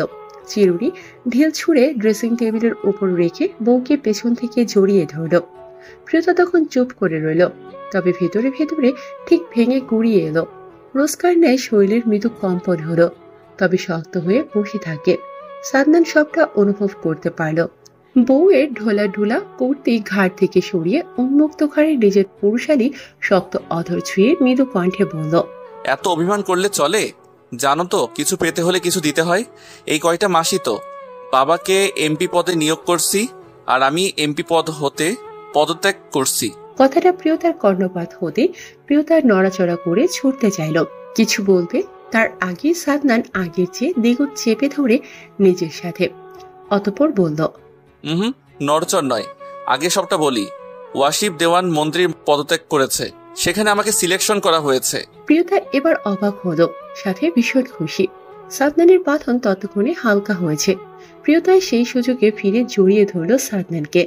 সাদনান নিজেও শক্ত করে জড়িয়ে ধরে। বউ তার ভীষণ আদরে, একটু আদরে স্পর্শ করলেই গলে যায়। এখন বলো, তুমি কেন বলনি আমি আপনি বাবা হবেন আর আমি মা? সাদনান বলার আগেই প্রিয়তা বলে ফেলে। সাদনান বউয়ের কণ্ঠে স্পষ্ট লজ্জার আভাস পেল। প্রিয়তা কথাটা বলেই জোরে জোরে শ্বাস টানে, যা সাদনানকে আরো মাতাল করে। নিজের সাথে আরো কিছুটা চেপে ধরে বউকে। আদর চাই। সাদনানের কথার বিপরীতে কোনো জবাব দিল না, তবে আরো নুইয়ে গেল। সম্মতির লক্ষণ দেখা দিল। সাদনানের ভ্রু কুঁচকে এলো। এই মেয়েটাকে পাগল কেন করছে? যদি কোনো সমস্যা হয় পরে, আর বউয়ের শরীরে যা অবস্থা, তাকে সামলাতে পারবে তো? সাদনান কিছুটা চিন্তিত কণ্ঠে জানতে চাইল, সহ্য করতে পারবে যদি কিছু হয়? কিছু হবে না। সাদনান বউয়ের এরূপ কথা এমন রোমাঞ্চকর মুহূর্তেও হাসি পেল, যার একটু গভীর স্পর্শে বারবার মেয়ে মূর্ছা যায়। সেই মেয়ে কি বলছে হয়তো নিজেও জানে না। সাদনান বউয়ের আবদার পূর্ণ করলো, তবে যতটা করলে কোনো সমস্যা হবে না ঠিক ততটাই। সারা আর প্রিয়তার অনার্স দ্বিতীয় বর্ষের ইয়ার ফাইনাল পরীক্ষা চলছে। প্রিয়তার এখন ভরা পেট, 9 মাস চলছে। যে কোনো সময় যা কিছু হতে পারে ডক্টর বলেছে। আজ শেষ পরীক্ষা। প্রিয়তা পরীক্ষার হল থেকে বেরিয়ে এলো। শরীরটা ভীষণ খারাপ লাগছে, সাথে পেটেও হালকা চিনচিন ব্যথা অনুভব করছে, তবে বিষয়টা পাত্তা দিল না। পরীক্ষাগুলো সহি সালামতে দিতে পেরেছে, এতেই খুশি। সারা প্রিয়তা ভার্সিটির ভবন হতে বেরিয়ে এলো। আজ তাদের হলে কবির স্যার ছিল, ভীষণ সাহায্য করেছে প্রিয়তাকে। যতই হোক প্রথম অনুভূতি, প্রথম ভালোবাসা, হোক না একতরফা, তবুও তো ভালোবাসা। যদিও এখন কবিরের সবটা জুড়ে তার বউ আর তার ছেলে। প্রিয়তা মাঠের মাঝখানে এসে হঠাৎ মাথাটা চক্কর দিয়ে ওঠে। পরিচিতি নিলে সারা নিজের হাতের সব ফেলে আঁকলে ধরল প্রিয়তাকে। বাহিরেই ওদের গাড়ি অপেক্ষা করছে। প্রিয়তা নিজেকে সামলে চোখগুলো বন্ধ করে রাখলো। ততক্ষণে অনেক মানুষ জড়সড় হয়েছে। কেউ কেউ বাতাস দিচ্ছে, তো কেউ আবার পানির বোতল এগিয়ে পানি খাইয়ে দিল। তবে প্রিয়তার শরীর সায় দিল না। তার পেটে প্রচন্ড ব্যথা শুরু হলে নাক মুখ কুঁচকে নিয়ে সারার বাহু খামছে ধরে কোনো রকম বলল, তাড়াতাড়ি গাড়িতে চল।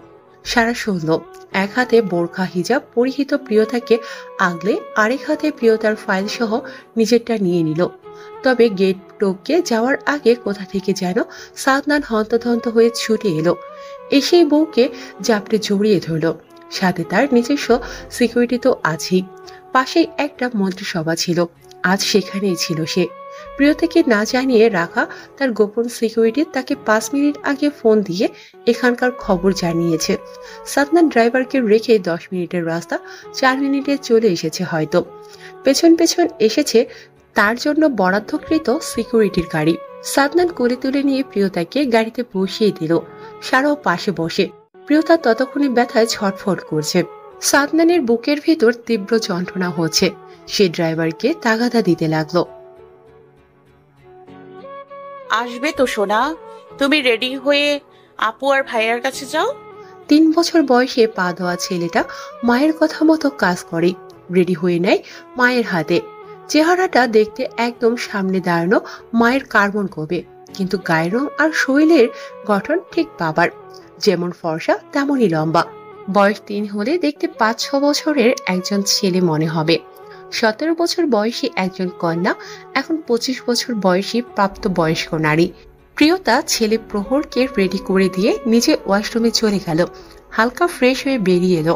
পরনে শাড়ি পরার সব প্রয়োজনীয় জিনিস। শাড়ি তো আর ওয়াশরুমে পরা যায় না, তাই বিছানার উপর লাল পাড়ের সাদা রঙের রাখা শাড়িটা পরতে মনোযোগী হলো।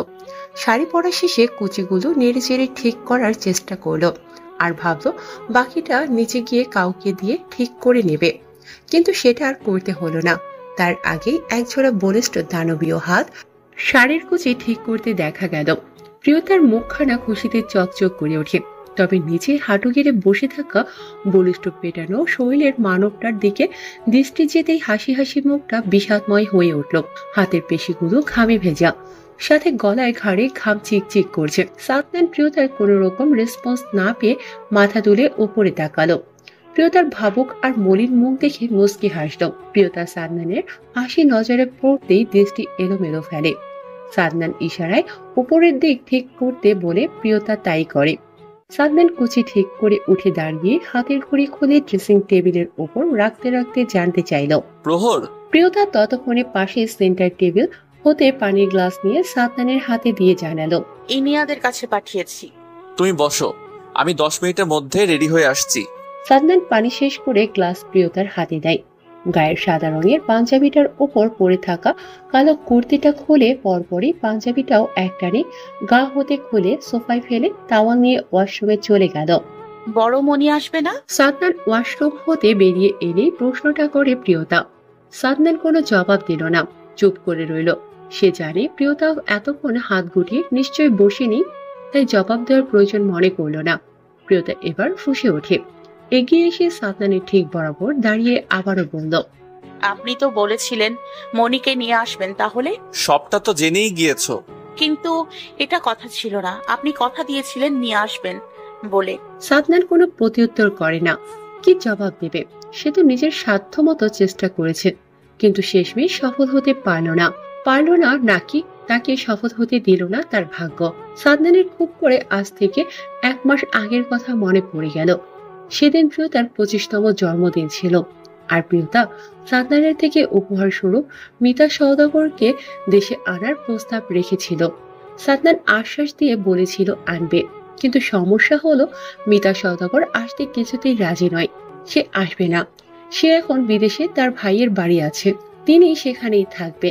শফিক সওদাগর নিজেও চেষ্টা করেছেন, তবে মিতা সওদাগর রাজি নয়। তার সাথে সাদনান একটু আগেও মিতা সওদাগরের সাথে কথা বলেছে। তার শেষ কিছু উক্তি ফোনে রেকর্ড করে রেখেছিল, আর প্রিয়তা একটু আগে যে সেগুলো সাদনানের ফোনের থেকে শুনেছে। তবে কথাগুলো ভীষণ স্নেহময় ছিল। সাথে কি ছিল প্রিয়তা জানে না, তবে তার মায়ের জন্য কষ্ট হচ্ছে, আর তাই তো না চাইতো সাদনানের উপর সব রাগ উগরে দিয়েছে। সাদনান বুঝতে পারল। প্রিয়তার হাত দুটি নিজের শক্ত হাতের সাহায্যে বুক হতে নামিয়ে নিয়ে নিজের জড়িয়ে ধরল প্রিয়তাকে। প্রিয়তার ফোপানোর শব্দ শোনা গেল অনেকক্ষণ, যা সাদনানের বক্ষদেশ ভীষণ বাজেভাবে ক্ষত বিক্ষত করে রক্তক্ষরণ হলো হৃদয়ে। সাদনান বউকে সান্ত্বনার বাণী দিয়ে বলল, মনি তো রাগ করে নেই, তিনি তোমাদের জন্য সব সময় দোয়া করে। কিন্তু আর কোনো কিন্তু না বউ। রাত কয়টা বাজে সে খেয়াল আছে? তার উপর আমার বাসর করতে হবে তো। সাদনানের কথা শুনে প্রিয়তা লজ্জায় মিয়ে গেল। বিড়বিড় করে বলে উঠল, বয়স হচ্ছে, ছেলে বড় হচ্ছে, সেদিকে খেয়াল আছে? বয়স সেটা তো তুমি প্রতি রাতেই বুঝতে পারো, আর ছেলে তার জন্য তো একটা বোনের প্রয়োজন। প্রিয়তা টু শব্দ করে না। কথায় সে কোনোদিন পারেনি এই লোকের সাথে, তাই কথা না বাড়িয়ে সাদনানের ড্রেস বের করে দেয়। সাদনান বইয়ের সামনেই রেডি হয়ে নেয়। অতঃপর বেরিয়ে এলো রুম হতে। একটা টেবিলে 5টা বাচ্চা বসে আছে। তার মধ্যে 3টা বাচ্চা বেশ হাসি খুশি, কিন্তু 2টা বাচ্চা একদম গম্ভীর। দেখে বোঝা যাচ্ছে বয়স কম হলেও এরা ভীষণ ম্যাচিওর। ইনিয়া এখানে সবার বড়, কিন্তু আচরণ প্রকাশ করে যেন বাচ্চা। আর তুরাগ, সে তো বাবা মায়ের বাধ্যগত, ঠিক যেন কবির খান। সে তার বাবাকে অনুসরণ করে। আর আয়ান, মাইশার ছেলে নিশান, সেও ভীষণ দুষ্ট। পাশে সারা আর রাহানের ছেলে সোহান বসে দুষ্টমি করছে। যদি দুষ্টমির অ্যাওয়ার্ড দেওয়া হতো তবে সে প্রথম হতো, আর যদি প্রথম না হয় তবে দ্বিতীয়। সে হবেই, এটা কেউই আটকাতে পারবে না। আর এখানে সবার ছোট ওয়াজিদ আর রিধির মেয়ে কত হবে? এই তো হবে হয়তো বছর 1.5 বছর। দেখতে যেন একদম কার্টুনের মতো। সে এই প্রথম বাংলাদেশে এসেছে, তাও আবার সপ্তাহ আগে, তাই খুব বেশি একটা কারোর কাছে যাচ্ছে না। বাবার কোলে খাপটি মেরে বসে আছে, তবে মাঝে মাঝে হাসছে সবার দুষ্টুমি দেখে। পাশের টেবিলে রিধি, সারা, মাইশা তিনি বসে আছে। একটু আগে কেক কাটা হয়েছে। এখন খাওয়া দাওয়া শেষে বাহিরের সব মানুষ চলে গিয়েছে, শুধু এই কজন মানুষ রয়ে গিয়েছে। আজ সবাই মির্জা বাড়িতে থাকবে। প্রায় রাত 11:30। রাহান একটা ক্যামেরা নিয়ে ফিরে এলো। সবাইকে এক জায়গায় জড়সড়ো করে একটা ছবি তুলল। সবাইকে একটা ফ্রেমে বন্দি করে নিল। ছবি তোলা শেষে বড়রা সবাই ঘুমোতে গেল, আর বাচ্চারা সবাই বায়না ধরে একসাথে ঘুমোবে। সবাইকে নিচে বড় গেস্ট রুমে দেওয়া হলো, সাথে একজন কেয়ারটেকার কেউ রুমে থাকতে দেওয়া হলো। সারা নিজের রুমে এসে ফ্রেশ হয়ে এলো। রাহান নিজেও ফ্রেশ হয়ে এলো। সারা তখন নিজের শরীরে কিছু কৃত্রিম প্রসাধনী ব্যবহার করছে। রাহান এগিয়ে এলো, বউয়ের খুব নিকটে এসে দাঁড়ালো। সারার দিকে নেশালো দৃষ্টিতে তাকিয়ে বলল, আমাকে আর কত জ্বালাবে? যেখানে আমার তুমি সেখানে আমি আমাকে জ্বালাবো কেন? যাই তো, এই যে তোমার এই রূপ আমাকে ভীষণ ভাবে জ্বালায়। সারা লজ্জা পেল। মুখ ফিরিয়ে নিয়ে পাশ কাটিয়ে চলে যেতে নিলে রাহান আগলে ধরল। বউকে কষ্ট করে বিছানায় যেতে হলো না, আর না ভালোবাসতে সবটাই নিজে করল। ওয়াজিদ রিধিকে নিয়ে হাঁটতে বেরিয়েছে, আগের সেই পুরনো তাদের স্কুল কলেজ জীবনের সেই জায়গাগুলোতে, যেখানে ওয়াজিদ রিধির জন্য অপেক্ষা করত। সুযোগ পেলে যে বড় হিজল গাছটার নিচে বসে দুজন দুজনের সুখ দুঃখের কথা বলতো, এখন তারা ঠিক সেই জায়গাটায় বসে আছে। রিধি ঠিক আগের মতো করে ওয়াজিদের কাঁধে মাথা রেখে বসে আছে। আকাশে বিশাল বড় চাঁদ, হয়তো পূর্ণিমা। এখন কয়দিন পর তো আবার নতুন চাঁদ উঠবে, রোজা আসবে। রোজার কথা মনে হতেই রিধি ওয়াজিদের কাঁধ হতে মাথা তুলে ওয়াজিদের মুখের দিকে তাকিয়ে কৌতূহল নিয়ে জিজ্ঞেস করল, আমরা আবার চলে যাব? ওয়াজিদ হাসলো রিধির এমন কাতর গলার প্রশ্নে শুনে। মেয়েটা ইতালি একদম যেতে চাচ্ছে না। আসার পর থেকেই এমন বায়নাটা ধরেছে। এসেছে 1 সপ্তাহ আগে, কিন্তু এই একটা প্রশ্ন হয়তো 14 বার করেছে। ওয়াজিদের মুখে হাসি দেখে রিধির গলা শুকিয়ে এলো। যাচ্ছি না। পরপরই ওয়াজিদের কণ্ঠে অনাকাঙ্ক্ষিত কথা শুনে খুশি হয়ে গেল রিধি। শক্ত করে জড়িয়ে ধরল ওয়াজিদকে। ওয়াজিদ নিজেও ধরে। সেখানে বসে বসে নিজেদের কিছু পুরনো স্মৃতিচারণ করতে লাগলো দুজনে। ঘুমোতে যাব না? একটু বসেন না, দেখছেন চাঁদটা কত সুন্দর লাগছে আজ। আয়ান অসহায় চোখে চাঁদের আলোয় মাইশার মুখখানার দিকে তাকিয়ে প্রশ্ন করে। মাইশা আয়ানের চুলের ভাঁজে হাত চালাতে চালাতে জবাব দিল, যা আয়ানের পছন্দ হলো না। সে বউয়ের কোমর জড়িয়ে ধরে পেটে মুখ গুজে জানালো, না, আমার ব্যক্তিগত চাঁদ ভয়ঙ্কর সুন্দর। কথা শেষে উঠে মাইশাকে কোলে তুলে নিল। সিঁড়ি বেয়ে নিচে নিজেদের জন্য বরাদ্দকৃত রুমে চলে এলো। মাইশা লজ্জায় আয়নের বুকে মুখ গুজে রইল। তিন্নি কবিরের জন্য শাড়ি পরেছে। কবির সবসময় এতটুকুই চায় তিন্নি তার জন্য রোজ শাড়ি পরুক। তিন্নির নিজেরও এখন ভালো লাগে।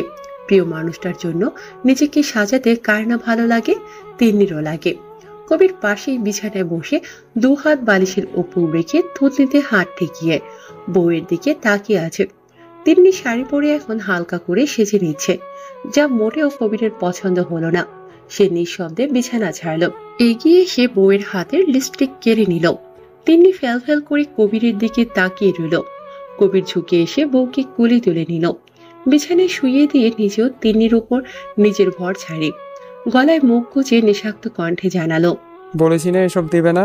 আমার বউ এমনি সুন্দর, যা আমাকে তার প্রেমে বারবার পড়তে বাধ্য করে। তোমার হাসি আমাকে শান্তি দেয়। তোমার এই চোখ দুটো দেখলে আমার সব ক্লান্তি চলে যায়। তোমার কণ্ঠ শুনলে আমি সব কষ্ট ভুলে যাই। তখন শুধু তোমায় ভালোবাসতে মন চায়। তিন্নি শক্ত করে কবিরের গলা জড়িয়ে ধরল। তার আগের 18 বছর না পাওয়া সুখ নিয়ে কোনো দুঃখ নেই, কোনো আফসোস নেই, বরং তিন্নির মতে তখন দুঃখগুলো পেয়েছে বলেই আজ তার জীবনে এত ভালোবাসা, এত সুন্দর। মানুষ দুঃখ না পেলে সুখের মূল্য বোঝে না। আয়না ওয়াশরুম হতে বেরিয়ে এলো, হাতে একটা প্রেগনেন্সির কিট। শরীরটা ভীষণ দুর্বল, তাই ওটা হাত থেকে সেন্টার টেবিলে রেখেই বিছানায় শুয়ে পড়ল। রাহাত গিয়েছে বাচ্চাদের দেখতে। রুমে ফিরে এসে সে আগে আয়নার দিকে তাকালো, পরপর নজর পড়ে সেন্টার টেবিলে রাখা যন্ত্রটার দিকে। এগিয়ে এসে হাতে তুলে নিল। যন্ত্রটায় লাল টকটকে 2টা দাগ স্পষ্ট। রাহাত সেটা হাতে নিয়ে এগিয়ে গিয়ে বউকে পেছন থেকে জড়িয়ে ধরে বলল,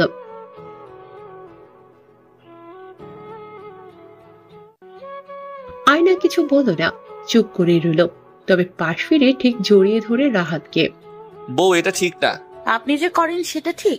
সরি না সোনা, বিজি ছিলাম আমি। তবে রোজার পর পাক্কা প্রমিস নিয়ে যাব। কি হলো প্রিয়তার কে জানে। ওয়াশরুমের দরজা খুলে বেরিয়ে এলো, আর সাদনান ছট করে বউকে কোলে তুলে বিছানায় ছুঁড়ে ফেলে। প্রিয়তা হাসে। এই লোককে রাগাতে তার এখন ভীষণ ভালো লাগে, অথচ আগে কি ভয়টাই না পেত। একটা কথা বলতে গেলে 6 বার ভাবতো, কিন্তু অভিমান ঠিক করে থাকতো। তবে এখন আর অভিমান করে না। জীবন এমনই, সব দিক দিয়ে সব পাওয়া সম্ভব নয়। এটাই প্রকৃতির নিয়ম, মেনে নিতে হবেই। প্রিয়তাও মেনে নিয়েছে। কোথায় নিয়ে যাবেন? আপাতত ভালোবাসার সমুদ্রে ঘুরতে, সুইজারল্যান্ড। সাদনান কথা শেষ করে দেরি করে না, বউয়ের অধর আঁকড়ে ধরে। প্রিয়তাও সাদনানের চুল খামছে ধরে। বেশ অনেকটা সময় নিয়ে সাদনান প্রিয়তাকে ছেড়ে দিয়ে দুষ্টু হেসে জানালো, 5 বছর পর ফুল ফ্যামিলি যাচ্ছি। এখন ফ্যামিলি ফুল করতে সদস্য আনার জন্য মিশন শুরু করতে হবে।